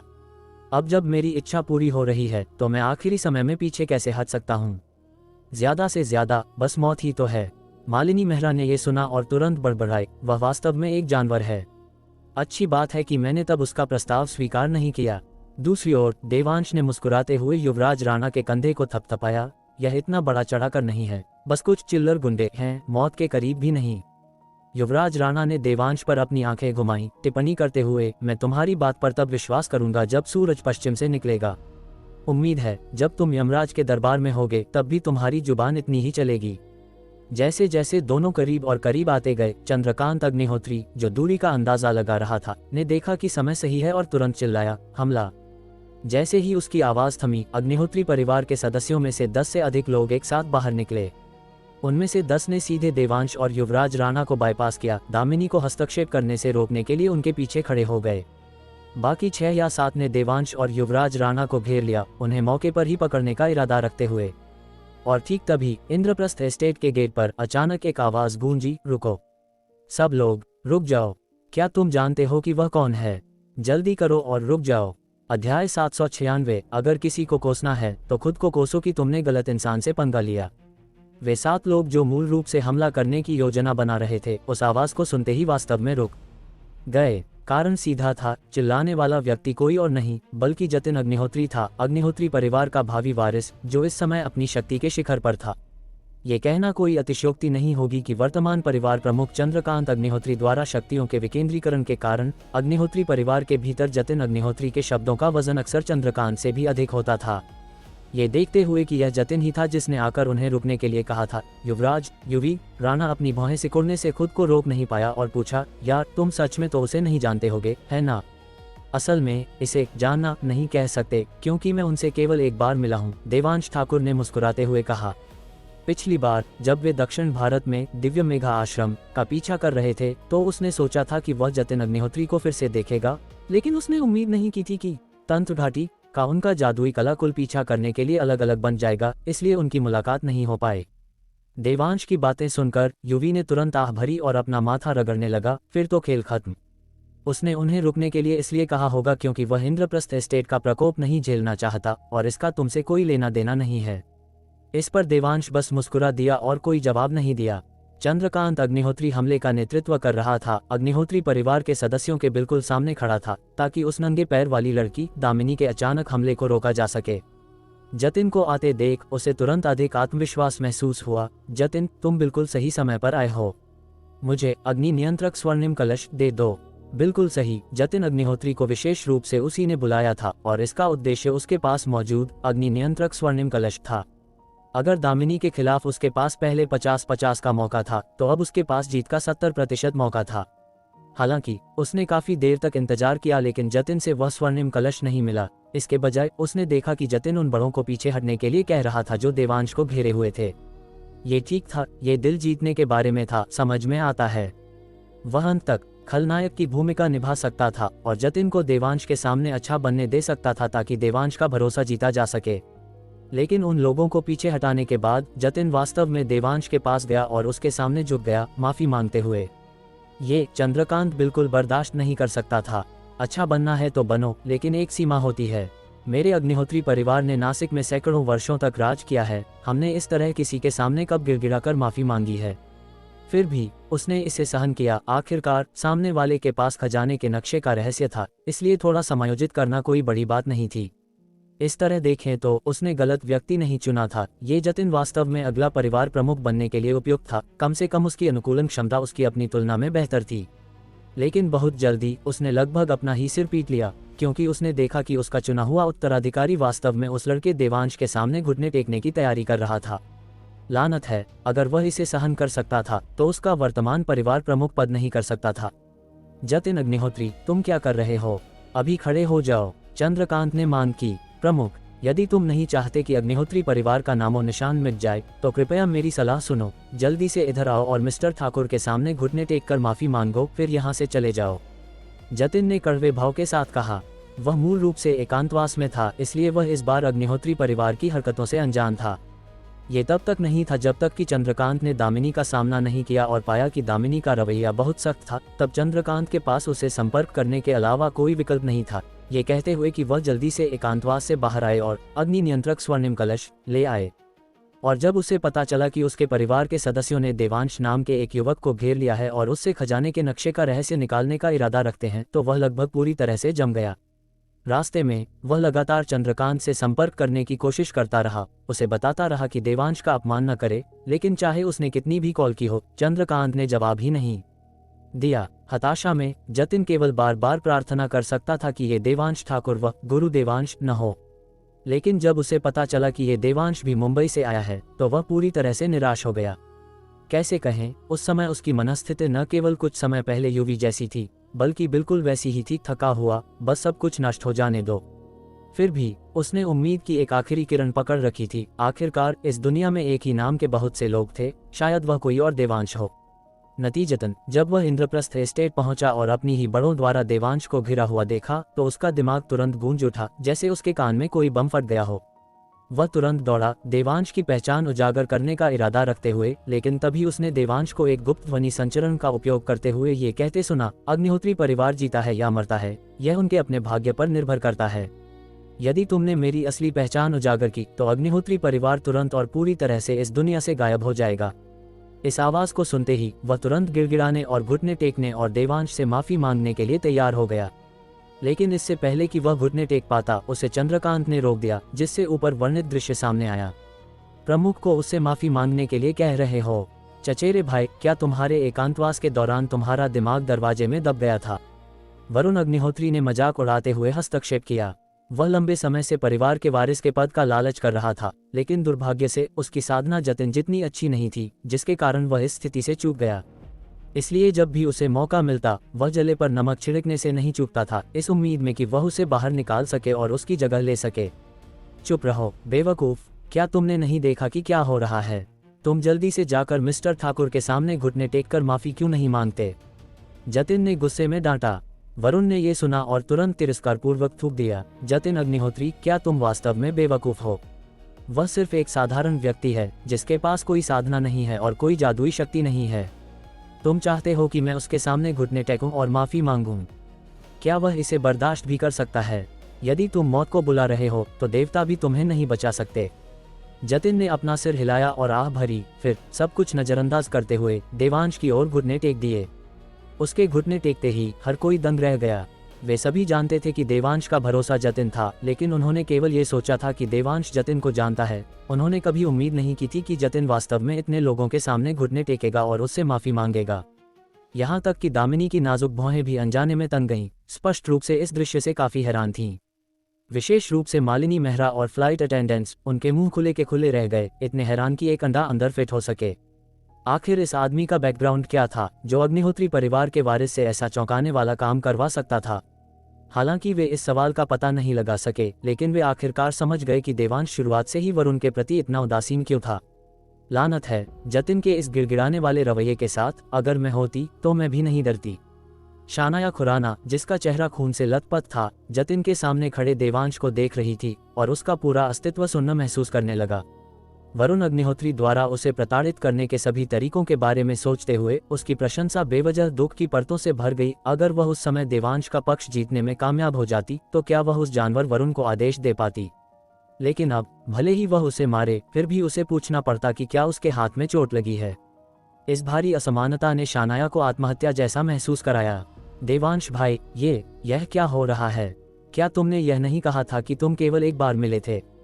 यूवी हकलाया, उसकी आंखें सदमे से चौड़ी हो गईं, लगभग बाहर निकल आईं। जतिन ने यह सुना और जल्दी से समझाया, मिस्टर ठाकुर और मैं वास्तव में केवल एक बार मिले हैं, लेकिन उन्होंने मेरी जान बचाई थी। गुरु देवांश, मैंने आपकी पहचान उजागर नहीं की, ठीक है? मैंने बस इतना कहा कि आपने मेरी जान बचाई। अग्निहोत्री परिवार के सदस्यों, कोई जो मेरी जान बचा सकता है, क्या वह एक साधारण व्यक्ति हो सकता है? मैंने इसे इतना स्पष्ट रूप से कहा है। यदि तुम अभी भी गहरा अर्थ नहीं समझते हो, तो तुम मरने के लायक हो। जतिन इस समय एक संदिग्ध जासूस की तरह महसूस कर रहा था, जो अग्निहोत्री परिवार और गुरु देवांश के बीच फंसा हुआ था, और अगर उसने थोड़ी सी भी गलती की, तो गुरु देवांश उन सभी का सफाया कर देंगे। तुम्हारी जान बचाने का मतलब है कि तुम्हें उसके सामने घुटने टेकने और माथा टेकना होगा। प्रमुख, जतिन की काया और कमजोर प्रकृति के साथ वह हमारे अग्निहोत्री परिवार के प्रमुख का वारिस होने के लिए कैसे उपयुक्त है? वरुण चिल्लाया। इस समय वरुण अविश्वसनीय रूप से उत्साहित था। न केवल उसे अग्निहोत्री परिवार से बाहर नहीं निकाला जाएगा, बल्कि वह वारिस के पद के लिए भी मुकाबला कर सकता है। बस इसके बारे में सोचकर ही वह उत्साहित हो गया। आज रात चाहे कुछ भी हो जाए, वह छक्का मारेगा। मालिनी मेहरा को उन 6 में से एक होना चाहिए। चंद्रकांत ने ये सुना और अपनी भौहें सिकुड़ने से नहीं रोक सका। उसने अभी अभी जतिन को संदेश भेजने के लिए एक गुप्त तकनीक का उपयोग किया था, ये पूछते हुए कि क्या हो रहा है, लेकिन दूसरे पक्ष ने एक शब्द भी जवाब नहीं दिया। जतिन, क्या तुम चिंतित हो कि उस लड़के को पकड़ने से हमारा अग्निहोत्री परिवार इंद्रप्रस्थ एस्टेट के साथ युद्ध में उतर जाएगा? चंद्रकांत ने जोर से पूछा, ये देखते हुए कि गुप्त ध्वनि संचरण असफल रहा। जतिन ने अपना सिर हिलाया, कड़वाहट से मुस्कुराते हुए, तुम सोचते हो कि तुम उसे पकड़ सकते हो? ये सुनकर चंद्रकांत और अग्निहोत्री परिवार के सदस्य और यहाँ तक कि उपस्थित दर्शक भी, सभी ने सोचा कि जतिन इंद्रप्रस्थ एस्टेट के बारे में चिंतित था। तो चंद्रकांत ने समझाया, तुम इस बारे में निश्चिंत रह सकते हो। वह लड़का वरुण को मारना चाहता है और इंद्रप्रस्थ एस्टेट ने अलग रहने का फैसला किया है, इसलिए तुम्हें बिल्कुल चिंता करने की जरूरत नहीं है। तुमने क्या कहा? मिस्टर ठाकुर वरुण को मारना चाहते हैं? जतिन के चेहरे का भाव नाटकीय रूप से बदल गया। चंद्रकांत को सिर हिलाते देखने के बाद उसने भी सिर हिलाया और कहा, मैं समझ गया। फिर खड़ा हो गया और वरुण की ओर चल पड़ा। जतिन, इसका क्या मतलब है? वरुण ने तिरस्कारपूर्ण ढंग से उपहास किया जब उसने जतिन को अपनी ओर आते देखा। चटाक, जतिन ने कुछ नहीं कहा, सीधे वरुण के चेहरे पर एक तमाचा जड़ दिया, फिर गुस्से में शाप दिया, दुष्ट, तुमने मिस्टर ठाकुर को नाराज करने के लिए क्या किया? कमीने, तुम्हारी मुझे मारने की हिम्मत कैसे हुई? मैं तुम्हें मार डालूंगा, वरुण ने कहा। अपनी अग्नि नियंत्रण तकनीक को उजागर करने वाला था, लेकिन जैसे ही उस पर लपटें दिखाई देने लगी, वे सभी जतिन की कमर पर बंधे अग्नि नियंत्रक स्वर्णिम कलश द्वारा सोख ली गईं। जतिन, अगर तुम में हिम्मत है तो स्वर्णिम कलश उतारो और चलो आमने सामने लड़ते हैं। वरुण दहाड़ा, गुस्से से भरा हुआ। चटाक, एक और थप्पड़। बोल, तूने आखिर किया क्या? जतिन ने गुस्से में मांग की। उस बेवकूफ ने कहा कि वह देवांश भाई की पत्नी, बच्चों और बड़ों को मारना चाहता है, इसीलिए देवांश भाई उसे मारना चाहते हैं। युवी ने स्थिति को देखते हुए खुशी खुशी जले पर नमक छिड़का। ये सुनकर जतिन लगभग अपना संतुलन खो बैठा और जमीन पर गिरते गिरते बचा। पीछे मुड़कर देखें तो अपने दोस्त की प्रेमिका के लिए देवांश सैकड़ों मील की दूरी तय कर सकता था, फिर सीधे दिव्य मेघा आश्रम का सामना कर सकता था, उनके युवा मठाधीश को मौत की भीख मांगने की हद तक प्रताड़ित कर सकता था और अंत में पूरे दिव्य मेघा आश्रम को नष्ट भी कर सकता था। अब तुम साले उसके परिवार को बीच में लाने की हिम्मत करते हो? क्या तुम हमारे अग्निहोत्री परिवार को और भी तेजी से मरवाना चाहते हो? लेकिन बहुत जल्दी उसने अपना संयम वापस पा लिया, फिर रोष से भरी आंखों से वरुण को देखा। अपने बड़े भाई को निर्दयी होने के लिए मत कोसो, खुद को कोसो कि तुमने गलत इंसान से पंगा लिया। इसके साथ ही जतिन ने अपनी कमर पर बंधे अग्नि नियंत्रक स्वर्णिम कलश पर थप्पड़ मारा, जिससे आग का एक गोला निकला जो दहाड़ते हुए वरुण की ओर बढ़ा। क्या वह किसी बाहरी व्यक्ति के लिए अपने ही परिवार के सदस्य को धार्मिक रूप से खत्म करने की योजना बना रहा था? अध्याय 797। यहाँ मौजूद हर कोई, हर एक शख्स। जैसे ही वरुण अग्निहोत्री ने उस भयंकर आग को देखा, उसका चेहरा तुरंत पूरी तरह से पीला पड़ गया। यह उनकी साधना और दैवीय शक्तियों द्वारा बुलाई गई कोई साधारण आग नहीं थी, बल्कि अग्नि नियंत्रक स्वर्णिम कलश से निकली भयंकर ज्वाला थी। यदि अग्निहोत्री परिवार के सदस्य केवल अपनी साधना पर निर्भर रहते तो वे इस भयंकर आग का सामना बिल्कुल नहीं कर सकते थे। दूसरे शब्दों में, जतिन ने वास्तव में एक जानलेवा इरादा बना लिया था। वह वास्तव में उसे मौत के घाट उतारना चाहता था। उसने मूल रूप से सोचा था कि जतिन बस उसे डराने की कोशिश कर रहा था, पूरी तरह से इस बात से अनजान कि यह कमीना वास्तव में ऐसा कर देगा। घबराहट में वरुण ने तुरंत अपना सुरक्षात्मक जादुई कवच बाहर निकाला, अपनी जादुई शक्ति का संचार किया और जादुई खजाने को पूरी तरह से सक्रिय कर दिया, इस उम्मीद में कि वह एक पल के लिए भयंकर आग का विरोध कर सके और खुद को भागने का मौका दे सके। हालांकि उसके सुरक्षात्मक जादुई कवच की ढाल एक सेकंड भी नहीं टिकी। भयंकर आग के संपर्क में आते ही वह शून्यता में जल गई। सुरक्षात्मक जादुई कवच भी एक चटक आवाज के साथ बिखर गया। इस दृश्य को देखने वाला हर कोई दंग रह गया। वरुण की तरह उन्होंने भी सोचा था कि जतिन बस देवांश की माफी पाने के लिए नाटक कर रहा था, लेकिन उन्होंने कभी उम्मीद नहीं की थी कि वह गंभीर होगा। सुरक्षात्मक जादुई खजाने इतनी कीमती चीजें हैं जो आमतौर पर केवल बड़े परिवारों के पास होती हैं और पीढ़ियों से चली आ रही हैं। फिर भी जतिन ने इसे आसानी से चकनाचूर कर दिया। ये वरुण को मौत के घाट उतारने की कोशिश के अलावा और क्या हो सकता था?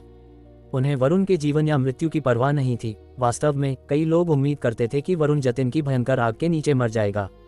जिस कारण से वे दंग रह गए वह ये था कि जतिन देवांश को इतना सम्मान क्यों देता था। नहीं, इसे सम्मान भी नहीं कहा जा सकता था, यह उसके दिल की गहराइयों से निकला असली डर था। नहीं तो वह अपनी मर्जी से देवांश के सामने घुटने टेक कर माफी क्यों मांगता, बस इसलिए कि अग्निहोत्री परिवार ने उसे घेर लिया था, और यहाँ तक कि पूरे अग्निहोत्री परिवार को घुटने टेकने और माफी मांगने के लिए क्यों कहता, और वह एक परिवार के सदस्य को नुकसान पहुंचाने की हद तक क्यों जाता, बस देवांश के गुस्से को शांत करने और उसे संतुष्ट करने के लिए, केवल इसलिए कि वरुण ने देवांश को कुछ बार कोसा था। तो सवाल उठता है, आखिर ये देवांश ठाकुर है कौन?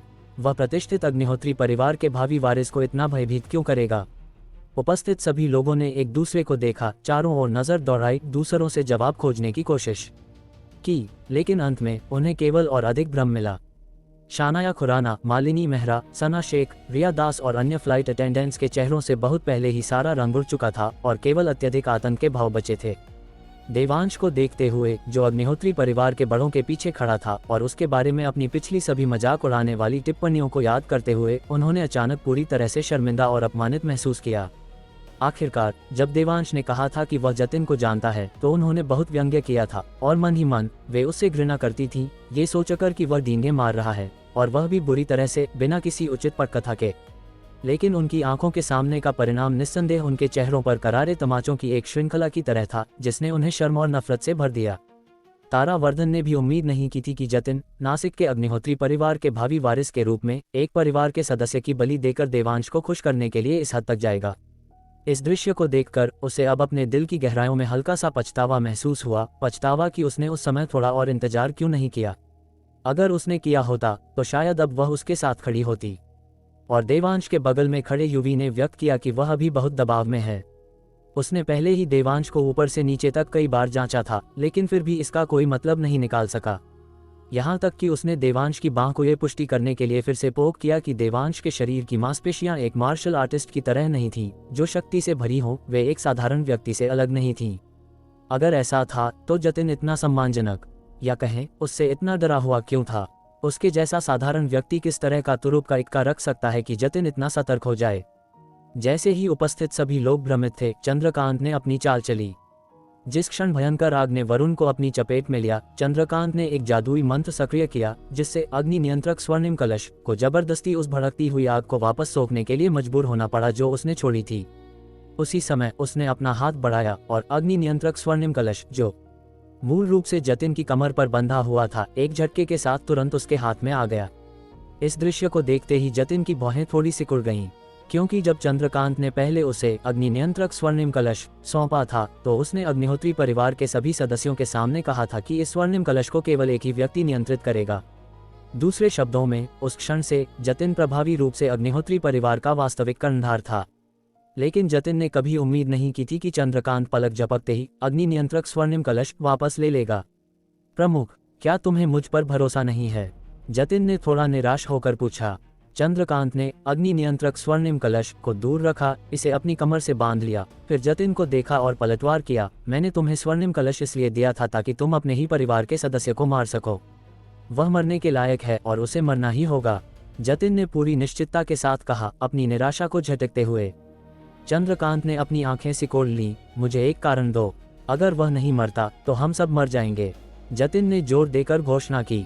चंद्रकांत, जिसके पास अब स्वर्णिम कलश था, तुरंत तिरस्कार पूर्वक हंसा, फिर अपना सिर घुमाया, जतिन के पीछे देखा और अपनी नजर देवांश पर टिका दी, नफरत से पूछते हुए, सिर्फ उसकी वजह से?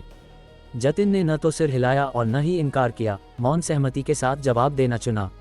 उसने सिर हिलाने की हिम्मत नहीं की, डर था कि इससे देवांश की असली ताकत उजागर हो जाएगी, लेकिन उसने इनकार करने की भी हिम्मत नहीं की, डर था कि चंद्रकांत गुस्ताखी करेगा और देवांश पर हमला करेगा। उस स्थिति में अग्निहोत्री परिवार केवल तेजी से नष्ट होगा। बोल नहीं रहे, चंद्रकांत ने भौहें चढ़ाकर पूछा, फिर ताना मारा, तुम्हारे मतलब से मौन ही सहमति है ना? ये सुनकर जतिन इतना उत्साहित था कि वह लगभग रो पड़ा। हाँ, मेरा बिल्कुल यही मतलब है। ए बूढ़े, तुम आखिरकार समझ गए कि मेरा क्या मतलब है? जतिन, क्या तुम उससे इतना डरते हो क्योंकि उसके पास तुम्हारे खिलाफ कोई सबूत है? चंद्रकांत ने कहा, अपने दाहिने हाथ से तलवार की मुद्रा बनाते हुए। किसी भी दृश्य मंत्र के बिना स्वर्णिम कलश से एक लौ धीरे धीरे निकली, जिसने हवा में करीब 5-6 फीट मोटी आग का सांप बना लिया।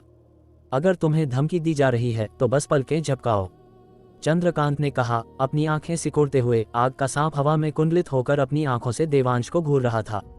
इसकी तनावपूर्ण मुद्रा को देखते हुए ऐसा लग रहा था कि जैसे ही जतिन पलक झपकाएगा, आग का सांप बाहर निकलेगा और देवांश को जिंदा निगल जाएगा। जतिन ये सुनकर तुरंत अपनी आंखें चौड़ी कर लीं। चंद्रकांत, तुम सठियाए हुए बूढ़े, जल्दी से आग हटाओ। मैंने इसे इतना स्पष्ट कर दिया है, क्या तुम नहीं समझे? क्या तुम हम सभी को उस बेवकूफ वरुण के साथ मरवाना चाहते हो? ... उपस्थित सभी लोग जतिन के शब्दों को सुनकर सभी का मुंह खुला का खुला रह गया। उनके चेहरे आश्चर्य से भर गए। क्या ये जतिन पागल हो गया है? भले ही तुम्हारी प्रतिष्ठा जतिन अग्निहोत्री परिवार के भीतर आसमान छू रही हो, लेकिन चंद्रकांत अग्निहोत्री परिवार का वर्तमान प्रमुख है। वह तुम्हें बना सकता है, और वह भी जैसा उसने अभी एक पल पहले किया था। अपने हाथ की एक लहर के साथ वह सब कुछ वापस ले सकता है जो उसने तुम्हें दिया था। प्रमुख, ये सुनिए, क्या कोई छोटा अपने बड़ों से ऐसे बात करता है? वह शायद लंबे समय से उस पद को हड़पना चाहता था। प्रमुख, आपको अपनी आंखें खोलने की जरूरत है, वरुण ने कहा, जले पर नमक छिड़कने का मौका जब्त करते हुए। ये सुनकर चंद्रकांत का चेहरा तुरंत कोयले जैसा काला हो गया। अग्निहोत्री परिवार के सभी बुजुर्गों, मेरा आदेश सुनो। जी। जतिन अग्निहोत्री ने बाहरी दुश्मनों के साथ मिलीभगत की, साथ ही परिवार के सदस्यों को नुकसान पहुंचाने का इरादा किया। अपने बड़ों के लिए कोई सम्मान नहीं दिखाया और छोटों की कोई परवाह नहीं की। इसलिए इस क्षण से जतिन का वारिस का दर्जा रद्द किया जाता है, कभी भी बहाल नहीं किया जाएगा। चंद्रकांत ने गहरी आवाज में घोषणा की। ये सुनकर आसपास के दर्शकों ने ज्यादा प्रतिक्रिया नहीं दी। आखिरकार किसी भी परिवार में ऐसी घटना का सामना करते समय वारिस का खिताब छीनना अपरिहार्य है। लेकिन अग्निहोत्री परिवार के बुजुर्गों ने अत्यधिक तीव्रता के साथ प्रतिक्रिया व्यक्त की। प्रमुख, दोबारा सोचें, बुजुर्गों ने लगभग एक साथ चिल्लाया। प्रमुख, आप जतिन के चरित्र को सबसे अच्छी तरह जानते हैं, अन्यथा आपने उसे वारिस के रूप में नहीं चुना होता। वह निश्चित रूप से उस कमीने देवांश की जादुई कलाओं से मोहित हो गया होगा, इसीलिए उसने आपसे अपमानजनक तरीके से बात की। इतना ही नहीं प्रमुख, भले ही आप साधु का चेहरा न देखें, आपको बुद्ध का चेहरा देखना चाहिए। क्या आप भूल गए हैं, वह एक बार मुंबई के गुरु देवांश से मिला था? हाँ प्रमुख, इस संबंध के साथ यदि हमारे अग्निहोत्री परिवार को कभी भी बड़ी आपदा का सामना करना पड़ता है तो जतिन मुंबई जा सकता है और गुरु देवांश से हस्तक्षेप करने के लिए कह सकता है। उसका वारिस का पद समाप्त नहीं किया जा सकता है। ... समाप्त न किए जाने के बारे में क्या बकवास है? एक साथी परिवार के सदस्य को नुकसान पहुंचाने के उसके कृत्य के साथ अगर उसे आज नहीं रोका गया तो वह आज मुझे मार सकता है, और वह कल तुम्हें और तुम्हें मार सकता है। इसके अलावा वह कहता है कि वह गुरु देवांश को जानता है, तो क्या वह गुरु देवांश को जानता है? मैंने भी कहा था कि जब मैं दिव्य मेघा आश्रम का पीछा कर रहा था तो मैं गुरु देवांश से मिला था। क्या इसका मतलब यह है कि मैं भी वारिस बनने के योग्य हूँ? वरुण ने कहा, आक्रोश से भरा हुआ। वह उन बुजुर्गों को पूरी तरह से नष्ट कर देना चाहता था जिन्होंने जतिन का समर्थन किया था। ये देखते हुए कि बुजुर्ग और बहस करने वाले थे, चंद्रकांत ने तुरंत अंतिम निर्णय लिया। मेरा निर्णय हो चुका है और तुरंत प्रभावी होता है। हे! जतिन ने अपना सिर नीचे करके निशब्द होकर हिलाया और हंसा। जब कोई मौत को बुलाने पर आमादा हो तो देवता भी उन्हें नहीं रोक सकते। बोलने के बाद उसने अपना सिर उठाया और जोर से घोषणा की, रणभूमि के सभी साथी, मैं जतिन अग्निहोत्री एक द्वारा घोषणा करता हूं कि इस क्षण से मैं अग्निहोत्री परिवार से पूरी तरह से अलग हो रहा हूं। अब से चाहे मैं जीऊं या मरूं, इसका अग्निहोत्री परिवार से कोई लेना देना नहीं है। मैं आप सभी से मेरे लिए गवाह बनने के लिए कहता हूं। ये सुनकर पूरा दृश्य एक बार फिर से चौंक गया। वे पहले से ही जानते थे कि जतिन पागल था, लेकिन उन्होंने कभी उम्मीद नहीं की थी कि वह इतना पागल होगा कि वह अग्निहोत्री परिवार के सदस्य के रूप में अपनी पहचान भी छोड़ देगा। वरुण और उसका गुट इन शब्दों को समझते हुए इतने खुश थे कि वे लगभग उछल पड़े, और शानाया खुराना इतनी खुश थी कि उसके सिर का घाव भी अब उतना दर्दनाक नहीं लग रहा था। हालांकि अग्निहोत्री परिवार के बुजुर्गों को ये देखकर एक एक करके दिल का दौरा पड़ने जैसा महसूस हुआ। वे जतिन को आवेगी न होने के लिए मनाने लगे, ये कहते हुए कि परिवार प्रमुख बस क्षणिक रूप से गुस्से में थे और एक बार उनका गुस्सा निकल जाने के बाद वे उसे फिर से नियुक्त कर देंगे। लेकिन जतिन पूरी तरह से अडिग था। इसके बजाय वह धीरे धीरे कुछ कदम पीछे हट गया। देवांश के सामने लगभग करीब 10 फीट की दूरी पर खड़ा हो गया। चंद्रकांत और उसके बगल में आग के सांप को ठंडेपन से देखते हुए स्पष्ट रूप से कहा, यहाँ मौजूद हर कोई, तुम में से हर एक, अगर तुम मिस्टर ठाकुर को नुकसान पहुंचाने का इरादा रखते हो तो तुम्हें मेरी लाश पर से गुजरना होगा, नहीं तो उनके सिर के एक बाल को भी छूने के बारे में सोचना भी मत। अध्याय 798। ओ सुंदरी, तुम्हारे घर में फावड़ा है क्या? पागल पागल, ये लड़का पूरी तरह से पागल हो गया है। एक अमीर साधारण आदमी के लिए वह परिवार से हट जाएगा और उनसे झगड़ा भी करेगा। वह पागल नहीं है, वह बेवकूफ़ है। उसके दिमाग में भूसा भरा है। जतिन, अपने चाचा की सलाह सुनो। प्रमुख से माफ़ी मांगो और मैं तुम्हारे लिए एक अच्छा शब्द कहूँगा। यह मामला खत्म हो जाएगा। इस देवांश का बैकग्राउंड क्या है जो जतिन को इस हद तक जाने के लिए मजबूर कर रहा है? क्या ये हो सकता है कि वह किसी बड़े आदमी का नाजायज़ बेटा है? उसका उपनाम ठाकुर है और वह मुंबई से भी आता है। क्या ये हो सकता है वह गुरु देवांश का नाजायज़ बेटा है? भाड़ में जाओ तुम। क्या तुमने नहीं सुना कि गुरु देवांश केवल 20 या 30 साल के हैं? उनका इतना बड़ा नाजायज़ बेटा कैसे हो सकता है? क्या उन्होंने गर्भ में ही बच्चे पैदा करना शुरू कर दिया था? तो क्या वह भाई है या कोई अन्य रिश्तेदार? जो भी हो, इसका संबंध गुरु देवांश से होना चाहिए, अन्यथा जतिन का व्यवहार इतना असामान्य नहीं होता। वास्तव में यदि उसका गुरु देवांश के साथ कोई संबंध है तो सब कुछ समझ में आता है। ... जतिन अग्निहोत्री द्वारा उन कठोर शब्दों को बोलने के बाद उसके चारों ओर तुरंत विभिन्न चर्चाएं शुरू हो गईं। जतिन ने इन लोगों की चर्चाएं सुनी और उसे बहुत बुरा लगा। क्या तुम लोग बस इतना अंदाजा नहीं लगा सकते कि वह खुद गुरु देवांश है? ये सोचते हुए जतिन मदद के लिए पीछे मुड़कर देवांश को देखने से खुद को नहीं रोक सका, जिसकी आत्मा पूरी तरह से संयमित थी और तुरंत हार मान ली अपनी वर्तमान उपस्थिति के साथ। अगर वह उससे पहले नहीं मिला होता तो वह शायद उनके जैसा ही होता, उसे बिल्कुल भी योद्धा या साधक नहीं मानता। इसके अलावा जब वह उससे पहली बार मिला था तो क्या वह भी इन लोगों जैसा नहीं था, पूरी तरह से उसे एक साधारण व्यक्ति मानता था? यदि ऐसा है तो वे संभवतः इस साधारण व्यक्ति को गुरु देवांश के रूप में कैसे मान सकते हैं? दोष अग्निहोत्री परिवार के उतले भाग्य का है जो गुरु देवांश की भारी किस्मत को सहन करने में असमर्थ है। जतिन ने अपने दिल में चुपके से आह भरी, फिर दृढ़ आंखों से उसने देवांश की मृत्यु तक सेवा करने की कसम खाई। ये देखकर वरुण इतना उत्साहित था कि वह लगभग अपनी पैंट गीली करने वाला था। इसलिए उसने जल्दी से लोहा गर्म होने पर चोट की। तुम जतिन एक बाहरी व्यक्ति के लिए उस परिवार को धोखा देने की हिम्मत करते हो जिसने तुम्हें जन्म दिया और पाला। मुझे सच में तुमसे घृणा है। बोलने के बाद उसने चंद्रकांत की ओर देखा और देखा कि वह पहले से ही गुस्से से थोड़ा कांप रहा था। इसलिए उसने आग में घी डाला। प्रमुख, हम जतिन जैसे गद्दार नमक हराम को बिल्कुल नहीं रख सकते, नहीं तो लोग बाद में हमारे अग्निहोत्री परिवार का मजाक उड़ाएंगे। जब चंद्रकांत ने यह सुना तो उसका शरीर और भी हिंसक रूप से कांपने लगा। वह दूसरों को उसका मजाक उड़ाते हुए न सुनने का नाटक कर सकता था, लेकिन मरने के बाद वह अग्निहोत्री परिवार के क्रमिक परिवार प्रमुखों को इसे कैसे समझाएगा? किसी को पता होना चाहिए कि अग्निहोत्री परिवार सैकड़ों वर्षों से अस्तित्व में था और किसी ने भी कभी स्वेच्छा से परिवार नहीं छोड़ा था। फिर भी उसके नेतृत्व में ये हुआ और वह एक दुर्लभ प्रतिभा थी जिसे अग्निहोत्री परिवार ने 100 वर्षों में देखा था। यदि क्रमिक अग्निहोत्री परिवार के प्रमुखों को इसके बारे में पता होता तो क्या वे अपनी कब्रों में करवट नहीं बदलते? लेकिन वरुण एक बात के बारे में सही था, जतिन इस व्यक्ति को नहीं रखा जा सकता था। चंद्रकांत गुस्से से कांपते हुए, उसकी आंखें लाल थीं, उसने अपने दांत पीसते हुए कहा, ठीक है जतिन, क्योंकि तुम ये गद्दार बनना चाहते हो, मैं तुम्हारी इच्छा पूरी करूंगा। जैसे ही उसकी आवाज गिरी, चंद्रकांत का दाहिना हाथ जो एक मुद्रा बना रहा था ने आगे की ओर इशारा किया और आधा झाग मोटा आग का सांप बिजली की ताकत के साथ झुलसाने वाली गर्म लहरों को लेकर जतिन की ओर बढ़ा। ये देखकर जतिन ने पहले अपने पीछे की जगह पर नजर डाली, फिर पीछे हटने के बजाय आगे बढ़ा, जल्दी से हाथों की मुद्राएं बनाई और एक पल में अपनी हथेलियों के बीच लाल लपटें पैदा कर दी। बाप रे, उसका पैंतरा देखो, वह उस आग के सांप को अपने नंगे हाथों से पकड़ने की कोशिश करने जा रहा है। युवी जोर से चिल्लाया, फिर एक और शब्द कहे बिना आगे बढ़ा, जतिन के साथ दुश्मन का सामना करने का इरादा रखते हुए। देवांश की तरह उसने व्यक्तिगत रूप से देखा था कि अग्निहोत्री परिवार के अग्नि नियंत्रक स्वर्णिम कलश की लपटें कितनी असामान्य थीं। आग का एक गोला जमीन को शून्यता में जला सकता था। ऐसी स्वर्ग विरोधी लपटों का विरोध जतिन द्वारा अपनी जादुई शक्ति से बुलाई गई लपटों से कैसे किया जा सकता था? खुद को बहुत ज्यादा आंक रहे हो, मौत को बुला रहे हो, चंद्रकांत ने स्पष्ट रूप से चिल्लाया और उसके दाहिने हाथ ने अचानक बल लगाया जिससे आग का सांप तुरंत तेज हो गया। उसका मुंह खुला हुआ था, जतिन और दूसरे व्यक्ति की ओर झपटते हुए। ये देखकर जतिन ने तुरंत अपनी जादुई शक्ति को अपनी चरम सीमा तक प्रसारित किया। उसके हाथों में आग के 2 गोले भी तुरंत आकाश में उड़ गए, 2 लंबी चाबुकें बनाते हुए जिन्होंने झपट्टा मारते हुए लंबे सांप के सिर को कसकर बांध लिया।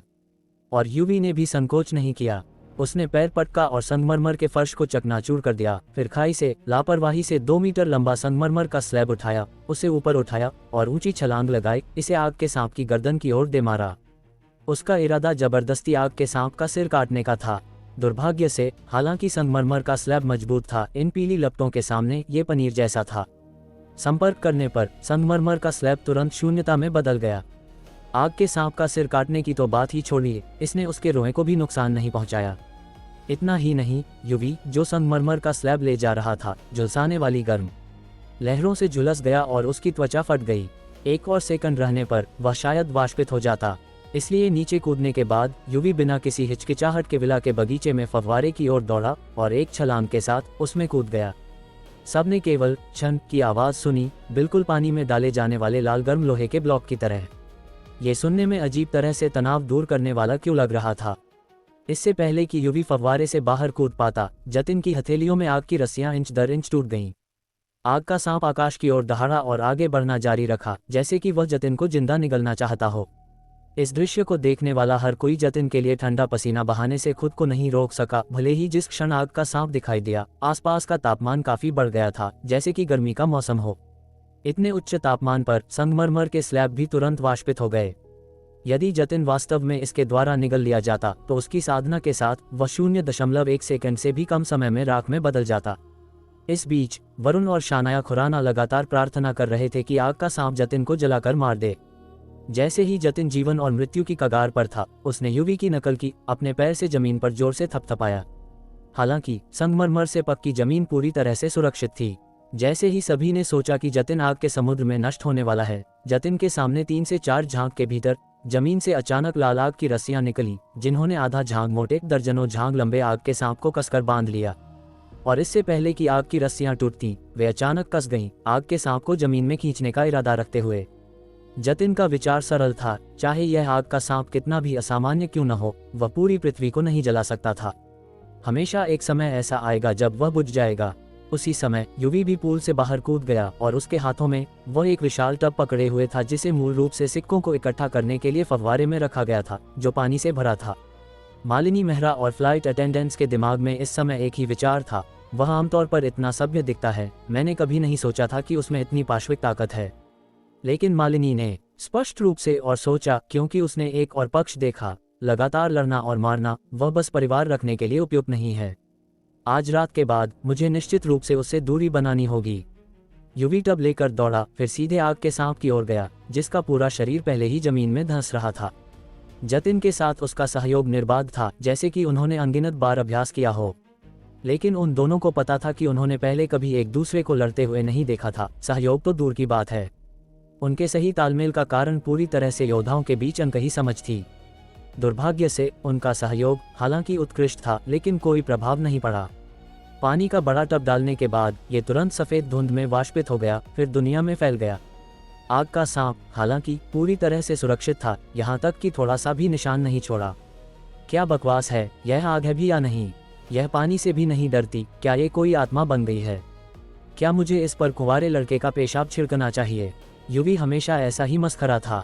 जतिन ने युवी को एक निशब्द नजर से देखा, स्पष्ट रूप से अभी तक युवी के नासमझ स्वभाव का आदी नहीं था। बेशक वह जिस बारे में अधिक उत्सुक था वह था, युवी तुम इतने बड़े हो और तुम अभी भी कुंवारे हो। भूत भी इस पर विश्वास नहीं करेंगे। ये वह आग है जिसकी अग्निहोत्री परिवार ने सैकड़ों वर्षों से पूजा की है। ये एक दिव्य मेघा आश्रम की काली कोहरे वाली आत्मा को भी जला सकती है। साधारण आग बुझाने के तरीके इस पर कोई प्रभाव नहीं डालते हैं। हम केवल इसे पृथ्वी में दफनाने की कोशिश कर सकते हैं, जतिन ने समझाया। युवी ने भौहें सिकुड़ी, क्या ये काम करेगा? मुझे नहीं पता। जतिन ने ईमानदारी से सिर हिलाया। तुम्हें नहीं पता? तुम आग से खेलते हो, तुम्हें कैसे नहीं पता हो सकता? जतिन ने युवी पर अपनी आंखें घुमाई। मैं केवल आग लगाने के लिए जिम्मेदार हुआ करता था। आग बुझाना मेरी विशेषता नहीं है, लानत है। क्या यह मारने लेकिन दफनाने का विशिष्ट लक्षण नहीं है? युवी बड़बड़ाया, लेकिन उसका शरीर पहले से ही ईमानदारी से दामिनी को देख रहा था। ओ सुंदरी, क्या तुम्हारे घर में फावड़ा है? अध्याय 799। अगर मैं इस आग के सांप से नहीं जला तो तुम्हारे रोने से जरूर मर जाऊंगा। युवी का सवाल सुनकर आसपास के दर्शक आहें भरने और अपना माथा पीटने से खुद को नहीं रोक सके। आखिर चल क्या रहा है और तुम्हें अभी भी फावड़ा ढूंढने की पड़ी है? भले ही तुम्हें एक मिल जाए तो क्या तुम सच में फावड़े से उस करीब 30 मीटर गहरे गड्ढे को भरने की योजना बना रहे हो? भले ही तुम न थको, क्या तुम्हें लगता है कि जतिन उस आग के सांप को इतनी देर तक फंसा सकता है? यहाँ तक कि जतिन भी मन ही मन शिकायत करने से खुद को नहीं रोक सका। क्या तुम बंदरों द्वारा आमंत्रित बेवकूफ हो? दामिनी अभी उस कुर्सी पर बैठी थी जिसका उपयोग देवांश ने पहले किया था। अपने पंजों पर थोड़ी उठी हुई दूर से उन दो आदमियों को व्यस्त देख रही थी। हालांकि उसकी तिरछी नज़र कभी कभी देवांश पर केंद्रित होती, जैसे कि वह उसके चेहरे के भाव से कुछ सुराग ढूंढना चाहती हो।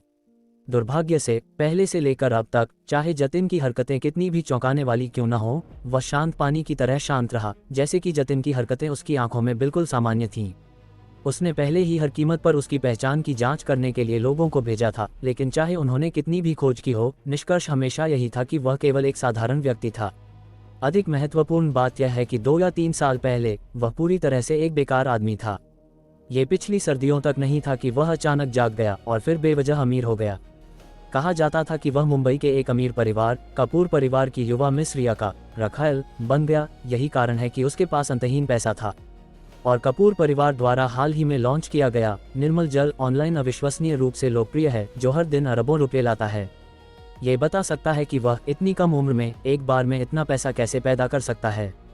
हालांकि जबकि यह सब उचित लग रहा था, जितना अधिक यह उचित लग रहा था, उतना ही दामिनी को लगा कि यह अनुचित था, क्योंकि यह सब बहुत जानबूझकर किया गया लग रहा था, जैसे कि यह विशेष रूप से उन लोगों के लिए प्रदर्शित किया गया हो जो देवांश की जांच करना चाहते थे। सबसे महत्वपूर्ण बात यह है कि इस जानकारी के अलावा कोई अन्य जानकारी बिल्कुल नहीं मिल सकी, जिसमें यह भी शामिल था कि उसकी पत्नी कौन थी, क्या उसके बच्चे थे या उसके माता पिता कहाँ थे। इसमें से कुछ भी नहीं मिल सका, जैसे कि इसे जानबूझकर हटा दिया गया हो या छिपा दिया गया हो।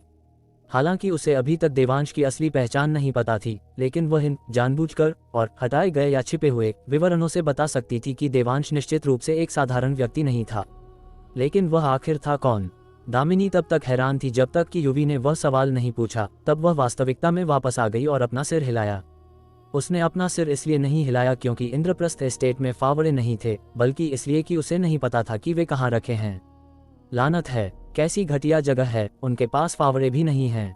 युवी ने शिकायत की, फिर दामिनी की ओर मुड़ा और कहा, देखो, तुम लोगों के पास पहले फावड़ा नहीं था, इसलिए तुम मुझे अनुचित होने के लिए दोषी नहीं ठहरा सकती, ठीक है। इसके साथ युवी ने यह देखने का इंतजार नहीं किया कि दामिनी समझी या नहीं। वह बस मुड़ा और फव्वारे की ओर वापस भागा, फिर अपने शरीर पर जलन को कम करने के लिए उसमें कूद गया। और जब वह सबके सामने फिर से प्रकट हुआ तो वह कुछ और पकड़े हुए था। इस बार यह पानी का टब नहीं था। पानी का टब पहले ही आग के सांप की खाई में फेंक दिया गया था और पिघल गया था। तो इस बार वह फव्वारे के अंदर से 10 झांग का रॉकरी कृत्रिम पहाड़ का टुकड़ा पकड़े हुए था। लंबाई के मामले में यह आग के सांप से थोड़ा लंबा हो सकता था, लेकिन इससे इसके उपयोग पर कोई असर नहीं पड़ा। ये तब तक नहीं था जब तक कि युवी ने रॉकरी को आग की खाई में नहीं तोड़ दिया कि सभी को एहसास हुआ कि उसने दामिनी को पहले क्यों चेताया था। ये रॉकरी कम से कम करोड़ों की थी, लेकिन युवी ने बिना एक शब्द कहे इसका उपयोग गड्ढे को भरने के लिए किया और उसने मालिक को उसे दोषी ठहराने की अनुमति भी नहीं दी। यहाँ तक कि बदमाश भी चिल्लाएंगे, बहुत बढ़िया, ये काफी होना चाहिए, है ना? युवी ने अपने हाथों से मिट्टी झाड़ी, भौहें सिकुड़ते हुए पूछा। मुझे नहीं पता, जतिन ने अभी भी सिर हिलाया। युवी को हैरान अभिव्यक्ति के साथ अपनी ओर देखते हुए उसने समझाया, इसकी लपटों को स्वर्णिम कलश द्वारा वापस सोखा जा सकता है। ... उद्धरण चिन्ह। युवी थोड़ा भ्रमित था। साले, तुमने पहले क्यों नहीं बताया? तो मैंने इसे व्यर्थ में दफनाया। जरूरी नहीं, शायद ये बुझ जाएगा। जतिन ने अभी भी अपना सिर हिलाया। ... उद्धरण चिन्ह। युवी फिर से थका हुआ महसूस करने लगा। बस इसे नष्ट होने दो, जल्दी से। हालांकि जब तक हम उससे वह छोटा कद्दू नहीं छीन लेते, तब तक भले ही हम हारना चाहें, परिस्थितियां इसकी अनुमति नहीं देंगी। जतिन ने चंद्रकांत की ओर इशारा करते हुए सबसे विश्वसनीय समाधान प्रस्तावित किया। ये सुनकर युवी ने विपरीत दिशा में देखा और चंद्रकांत को 1 दर्जन से अधिक बुजुर्गों से घिरा हुआ देखा। उसे स्वर्णिम कलश छीनने के लिए दौड़ने की बात तो भूल ही जाओ, एक मक्खी भी अंदर नहीं जा सकती थी। कैसा रहेगा अगर हम दफनाने के तरीके पर फिर से चर्चा करें? युवी ने अपना सिर घुमाते हुए पूछा। जतिन ने अपना मुंह खोला। युवी को जवाब देने ही वाला था, लेकिन तभी उसकी बाहें अचानक कस गईं। उसने अपने पैरों के नीचे की जमीन को देखा और देवांश की ओर दौड़ा। युवी पहले तो नहीं समझा, लेकिन जब उसने महसूस किया कि एक झुलसाने वाला द्रव्यमान भूमिगत हो रहा है, तो उसे एहसास हुआ कि आग के सांप ने उन दोनों को छोड़ दिया था और देवांश पर सीधे हमला करने के लिए उन्हें बाईपास करने की योजना बना रहा था। लानत है, युवी जोर से चिल्लाया, फिर दौड़ा और देवांश पर चिल्लाया, भागो, जल्दी करो और भागो, बेवकूफ। लेकिन देवांश पूरी तरह से बेखबर लग रहा था, यहाँ तक कि एस्टेट में थोड़ी दूर जिंदगो पेड़ की प्रशंसा करने के लिए अपना सिर झुका रहा था। खत्म, बहुत देर हो चुकी है। जतिन हाथ की मुद्राएं बनाते हुए और जादुई कलाओं और दैवीय शक्तियों का प्रयोग करते हुए दौड़ा, लेकिन वह अंततः 1 कदम पीछे था। उसकी आग की रस्सियां बस आग के सांप की गति को नहीं पकड़ सकती थीं। दामिनी अब बहुत द्वंद्व में थी, क्योंकि अगर उसने काम किया तो वह देवांश को बचाने में सक्षम होनी चाहिए, लेकिन अगर ऐसा हुआ और देवांश फिर भी वरुण को मारना चाहता है तो क्या वह एक साथी नहीं बन जाएगी। लेकिन अगर उसने काम नहीं किया तो उसके नश्वर शरीर के साथ आग के सांप को शायद जमीन से बाहर निकलने की भी आवश्यकता नहीं होगी। वह उसे संगमरमर की टाइलों के माध्यम से एक सूखे शव में भून सकता था, फिर सूखे शव को प्रज्वलित कर सकता था और अंत में उसे राख में बदल सकता था। उसकी अनन्य की अवधि के दौरान आग का सांप पहले से ही देवांश के पैरों के नीचे दिखाई दिया था, जमीन से बाहर निकलने की तैयारी कर रहा था। यह अभिनय करने का दामिनी का आखिरी मौका था। अगर वह इस पल चूक गई तो भले ही वह उसे बचाना चाहे, बहुत देर हो जाएगी। लेकिन जैसे ही वह उठने वाली थी, उसने अचानक देखा कि वह साथी जो जिनको पेड़ को देख रहा था, उसने अपना सिर घुमाया, उसे एक सार्थक नजर दी और उस पर अपना सिर हिलाया। इसका क्या मतलब है? वह मुझ पर अपना सिर हिला रहा है। क्या वह मुझे उसे न बचाने के लिए कह रहा है? क्या वह वास्तव में मौत को बुलाने का इरादा रखता है? उस पल में दामिनी के पास अनगिनत विचार थे, लेकिन यह वह नजर थी, सिर का वह हल्का सा हिलाना, जिसके कारण दामिनी का शरीर थोड़ा रुक गया, जिससे वह देवांश को बचाने का अवसर चूक गई। क्या ये हो सकता है कि वह अपनी बेटी की लाइलाज बीमारी के बारे में जानता है, इसलिए वह अपनी बेटी के समय से पहले अपना जीवन समाप्त करने की योजना बना रहा है?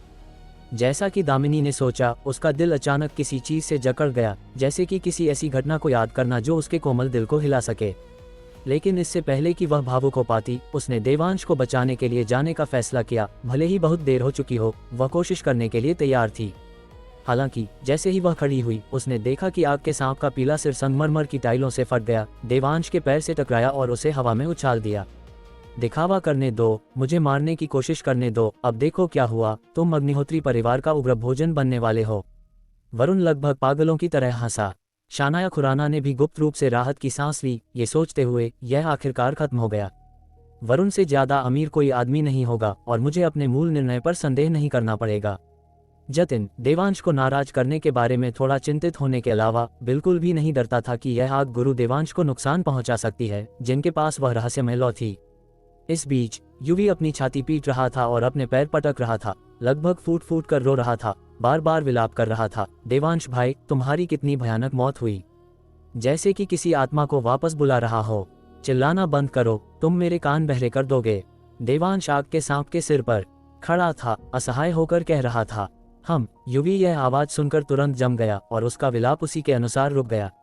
उसने ऊपर नहीं देखा, बल्कि अपनी जगह पर घूम गया। फिर भयभीत अभिव्यक्ति के साथ जतिन को देखा और पूछा, जतिन भाई, क्या तुमने अभी वह सुना? क्या सुना? जतिन ने पूछा, वहें सिकुड़ते हुए। उसे संदेह भी नहीं था कि युवी ने जो सुना वह देवांश की आवाज थी। मैंने अभी देवांश भाई की आवाज सुनी। हे भगवान, आत्माओं को वापस बुलाना वास्तव में सच है। मैंने अभी सफलतापूर्वक एक आत्मा को वापस बुलाया है। मैंने उनकी आवाज सुनी। युवी की आंखें चौड़ी हो गईं, उसका चेहरा अविश्वास से भरा था। जतिन इस पर पूरी तरह से अवाक था, इसलिए उसने ऊपर आकाश की ओर इशारा किया और ठंडेपन से सूंघा। अगली बार जब तुम किसी को ढूंढ रहे हो तो तुम सभी दिशाओं में क्यों नहीं देखते? युवी ने एक नजर डाली और उसके चेहरे पर हैरान अभिव्यक्ति न केवल कम नहीं हुई, बल्कि पहले से भी अधिक तीव्र हो गई। जतिन भाई, क्या तुमने वह देखा? इस बार यह सिर्फ उनकी आवाज नहीं है, मैंने देवांश भाई की आत्मा को भी वापस बुलाया। लानत है, देवांश भाई की आत्मा आग के सांप से नहीं डरती, युवी ने उत्साहित होकर कहा। लेकिन जैसे ही उसने बोलना समाप्त किया, उसने तुरंत अपनी छाती फिर से पिटी और पैर पटके, ये कहते हुए, लानत है। अगर मुझे पता होता कि मेरे पास एक क्षमता है तो मैं बहुत पहले अमीर हो गया होता, और कुछ नहीं तो बस हर दिन देहात में टहलते हुए और ग्रामीणों को कुछ बार आत्माओं को वापस बुलाने में मदद करते हुए मैं मिनटों में हजारों लाखों कमा लेता। जैसे ही युवी दिवास्वप्न देख रहा था, देवांश की आवाज फिर से आई, कमीने के पिल्ले, अपनी कुत्ते जैसी आंखें खोल और साफ देख, मैं एक जिंदा इंसान हूँ। युवी ने जल्दी से अपनी आंखें रगड़ी, फिर ध्यान से देखा। देवांश को आग के सांप के सिर पर खड़ा पाया, माउंट ताई की तरह स्थिर रहा, चाहे आग का सांप अपना सिर कैसे भी हिलाए। इस दृश्य को देखकर वह बस चौंक गया। बाप रे, तुम मरे नहीं? देवांश हंसा, अभी नहीं, लेकिन अगर मैं जल्द ही नहीं बोला तो मैं शायद इस आग के सांप से नहीं जलूंगा, बल्कि तुम्हारे विलाप से मर जाऊंगा। युवी पहले तो शर्मिंदा दिखा, फिर उसके चेहरे का भाव गंभीर हो गया और उसने डरावनी नजर से पूछा, तुम उस आग के सांप पर भयंकर आग से नहीं डरते? और उसका ये सवाल वह था जो उपस्थित सभी लोग उस समय सबसे ज्यादा जानना चाहते थे। किसी को पता होना चाहिए कि आग का सांप पलक झपकते ही संगमरमर की टाइलों को राख में जला सकता है, और यहाँ तक कि युवी का शारीरिक गठन भी उस भयंकर आग के तापमान का सामना नहीं कर सकता था। फिर भी वह दूसरी ओर न केवल आग के सांप की गर्मी की लहर से अप्रभावित था, बल्कि उसके सिर पर भी खड़ा हो सकता था, शांत व्यवहार के साथ युवी से बातचीत कर सकता था। वे इसे कैसे सहन कर सकते थे? क्या वह एक साधारण व्यक्ति नहीं था? लपटें उसे नुकसान क्यों नहीं पहुंचा सकती थीं? यहाँ तक कि दामिनी भी अब हवा में उस युवक को हैरान अभिव्यक्ति के साथ देख रही थी और अभी भी उसके शरीर के भीतर कुछ भी असामान्य नहीं देख सकती थी। वह वैसा ही था जैसा वह हमेशा था। ओह, मुझे पता है। इससे पहले कि देवांश बोल पाता, युवी ने आत्मविश्वास से घोषणा की, ये निश्चित रूप से वह बेवकूफ चंद्रकांत होना चाहिए जो तुमसे खजाने के नक्शे की जानकारी चाहता है, इसलिए वह आग के सांप को तुम्हें नुकसान नहीं पहुंचाने देगा। जैसा कि यह कारण दिया गया था, सभी ने राहत महसूस की। उनके चेहरों पर तो ऐसी बात है, मैं व्यर्थ में उत्साहित हो गया का भाव प्रदर्शित हो रहा था। हालांकि जैसे ही उसने बोलना समाप्त किया, उसके बगल में खड़े जतिन ने अपना सिर हिलाया और पलटवार किया। चंद्रकांत ने इसमें छेड़छाड़ नहीं की और वह इन लपटों का तापमान नहीं बदल सकता। यह अभी भी पहले जैसा ही आग का सांप है और इसकी शक्ति केवल बढ़ी है, कम नहीं हुई है। अध्याय 800, बाजी मेरे हाथ में है, तुम अभी भी हार मान सकते हो। जतिन के शब्द नीले आसमान से गिरी बिजली की तरह थे, जिसने सभी को जोर से मारा और उन्हें चक्कर आने लगा। यहाँ तक कि आग के सांप, जिसने जतिन और युवी को पूरी तरह से असहाय छोड़ दिया था, उस लड़के को जरा सा भी नुकसान नहीं पहुंचा सके। जतिन, क्या तुम हमारे साथ मजाक कर रहे हो? लेकिन जब उन्होंने चंद्रकांत को देखा और उसका पीला पड़ा चेहरा देखा, तो उन्हें पता चला कि जतिन मजाक नहीं कर रहा था। उसने जो कुछ भी कहा वह सच था। बाप रे, ये थोड़ा डरावना है। युवी जतिन को कोसने से खुद को नहीं रोक सका। वह देवांश को जानता था। एयरपोर्ट पर उसने देवांश को गले लगाकर उसका परीक्षण किया था और उसे एक साधारण व्यक्ति पाया था। अभी जतिन को उससे इतना डरते हुए देखकर वह उसे फिर से पोक करने का विरोध नहीं कर सका और पुष्टि की कि देवांश वास्तव में एक साधारण व्यक्ति था। लेकिन अगर वह एक साधारण व्यक्ति है, तो वह आग के सांप से क्यों नहीं डरता था? उनके भ्रम के बीच दामिनी, जिसने मूल रूप से कार्य करने का इरादा किया था लेकिन देवांश की नज़र से रुक गई थी, अचानक 4 शब्द बोली, सुरक्षात्मक जादुई कवच। इसके अलावा वह एक नश्वर देवांश के लिए अग्निहोत्री परिवार की पैतृक भयंकर लपटों को अनदेखा करने के किसी अन्य तरीके के बारे में नहीं सोच सकती थी। उसके शब्द एक फ्यूज की तरह थे, जिसने आसपास के दर्शकों को जल्दी से प्रज्वलित कर दिया। कोई आश्चर्य नहीं कि जतिन उस लड़के से इतना डरता है। पता चला कि उस लड़के के पास एक सुरक्षात्मक जादुई कवच है जो आग को रोक सकता है। क्या ये सांप को उसके 7 इंच के निशान पर मारने जैसा नहीं है? वह पूरी तरह से उनके अग्नि नियंत्रक अग्निहोत्री परिवार का अभिशाप है। मुझे उम्मीद नहीं थी कि इस दुनिया में ऐसा सुरक्षात्मक जादुई कवच मौजूद है। अग्निहोत्री परिवार रोज बाजों का शिकार करता है, लेकिन इस बार शायद उनकी आंखों को एक बाज ने ही चोंच मार दी है।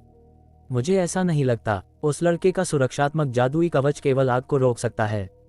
क्या यह उन 2 अर्धसिद्ध महागुरुओं के हमलों से भी बचाव कर सकता है? जतिन बेवकूफ नहीं है। क्या वह उस बारे में नहीं सोच सकता था? चूंकि वह इतना डरा हुआ है, इसका मतलब है कि उस लड़के का सुरक्षात्मक जादुई कवच उनके अग्निहोत्री परिवार के सभी तरीकों से बचाव करने में सक्षम होना चाहिए।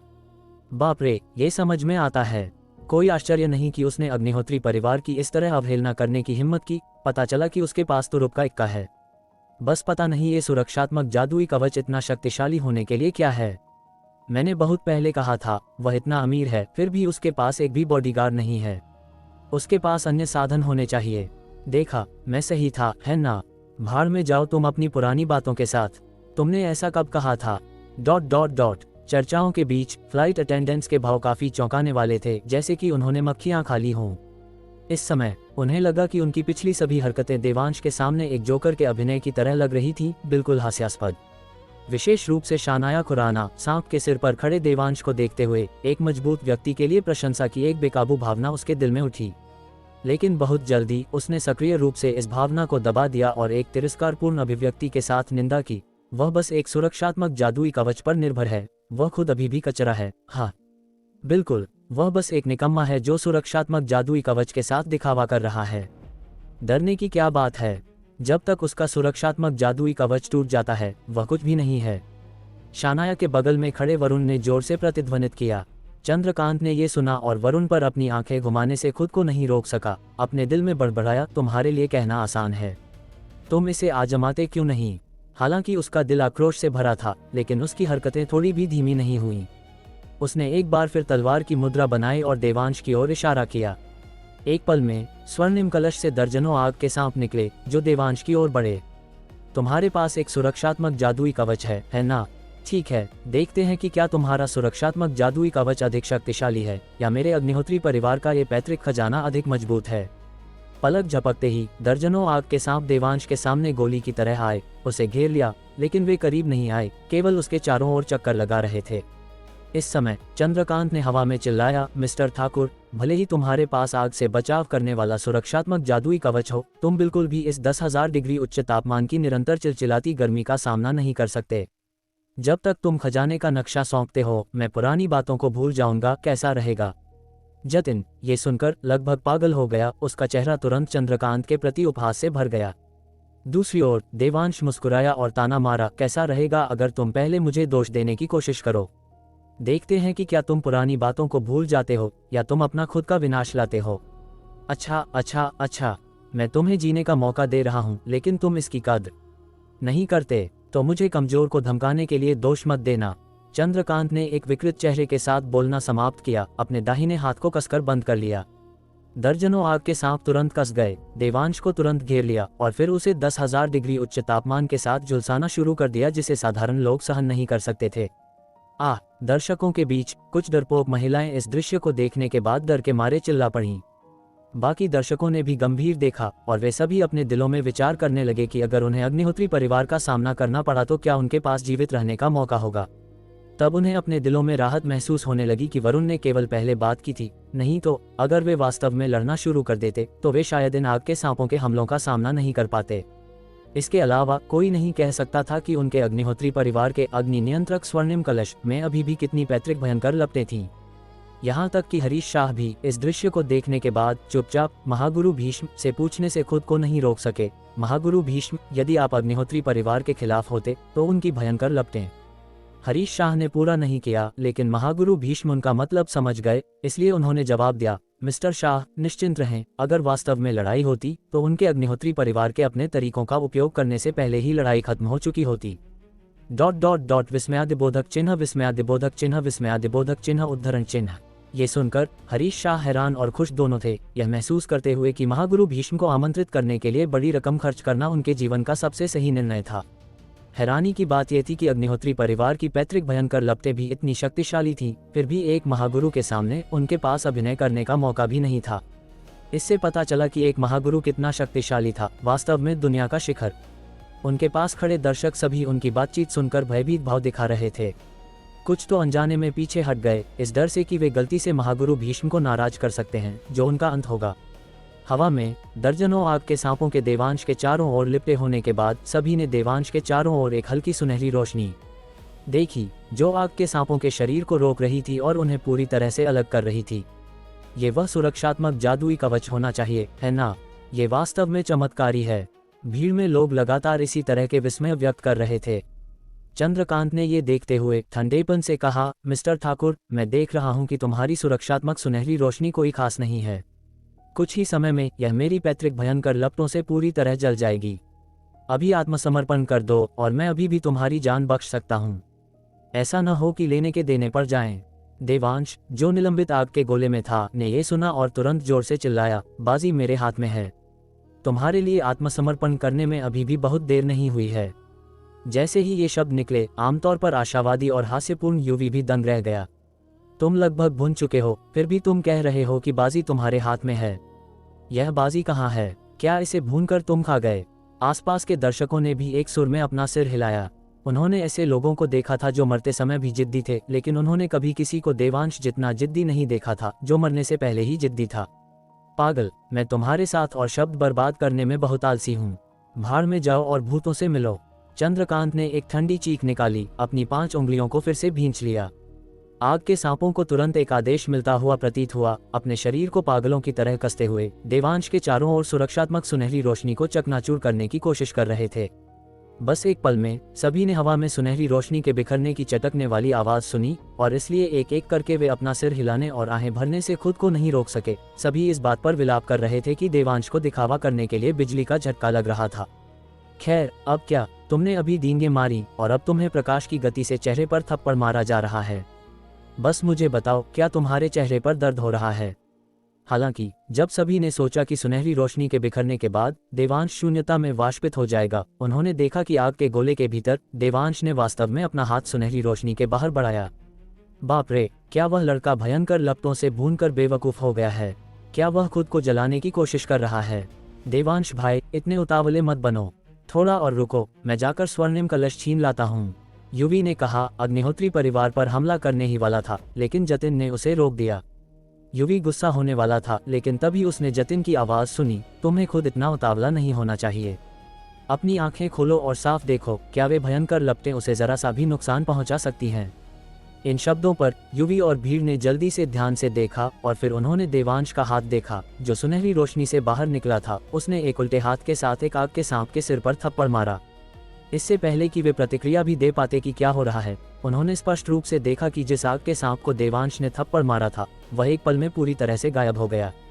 वहां एक चीख भी नहीं थी, वह बस ऐसे गायब हो गया जैसे हवा में धुआं।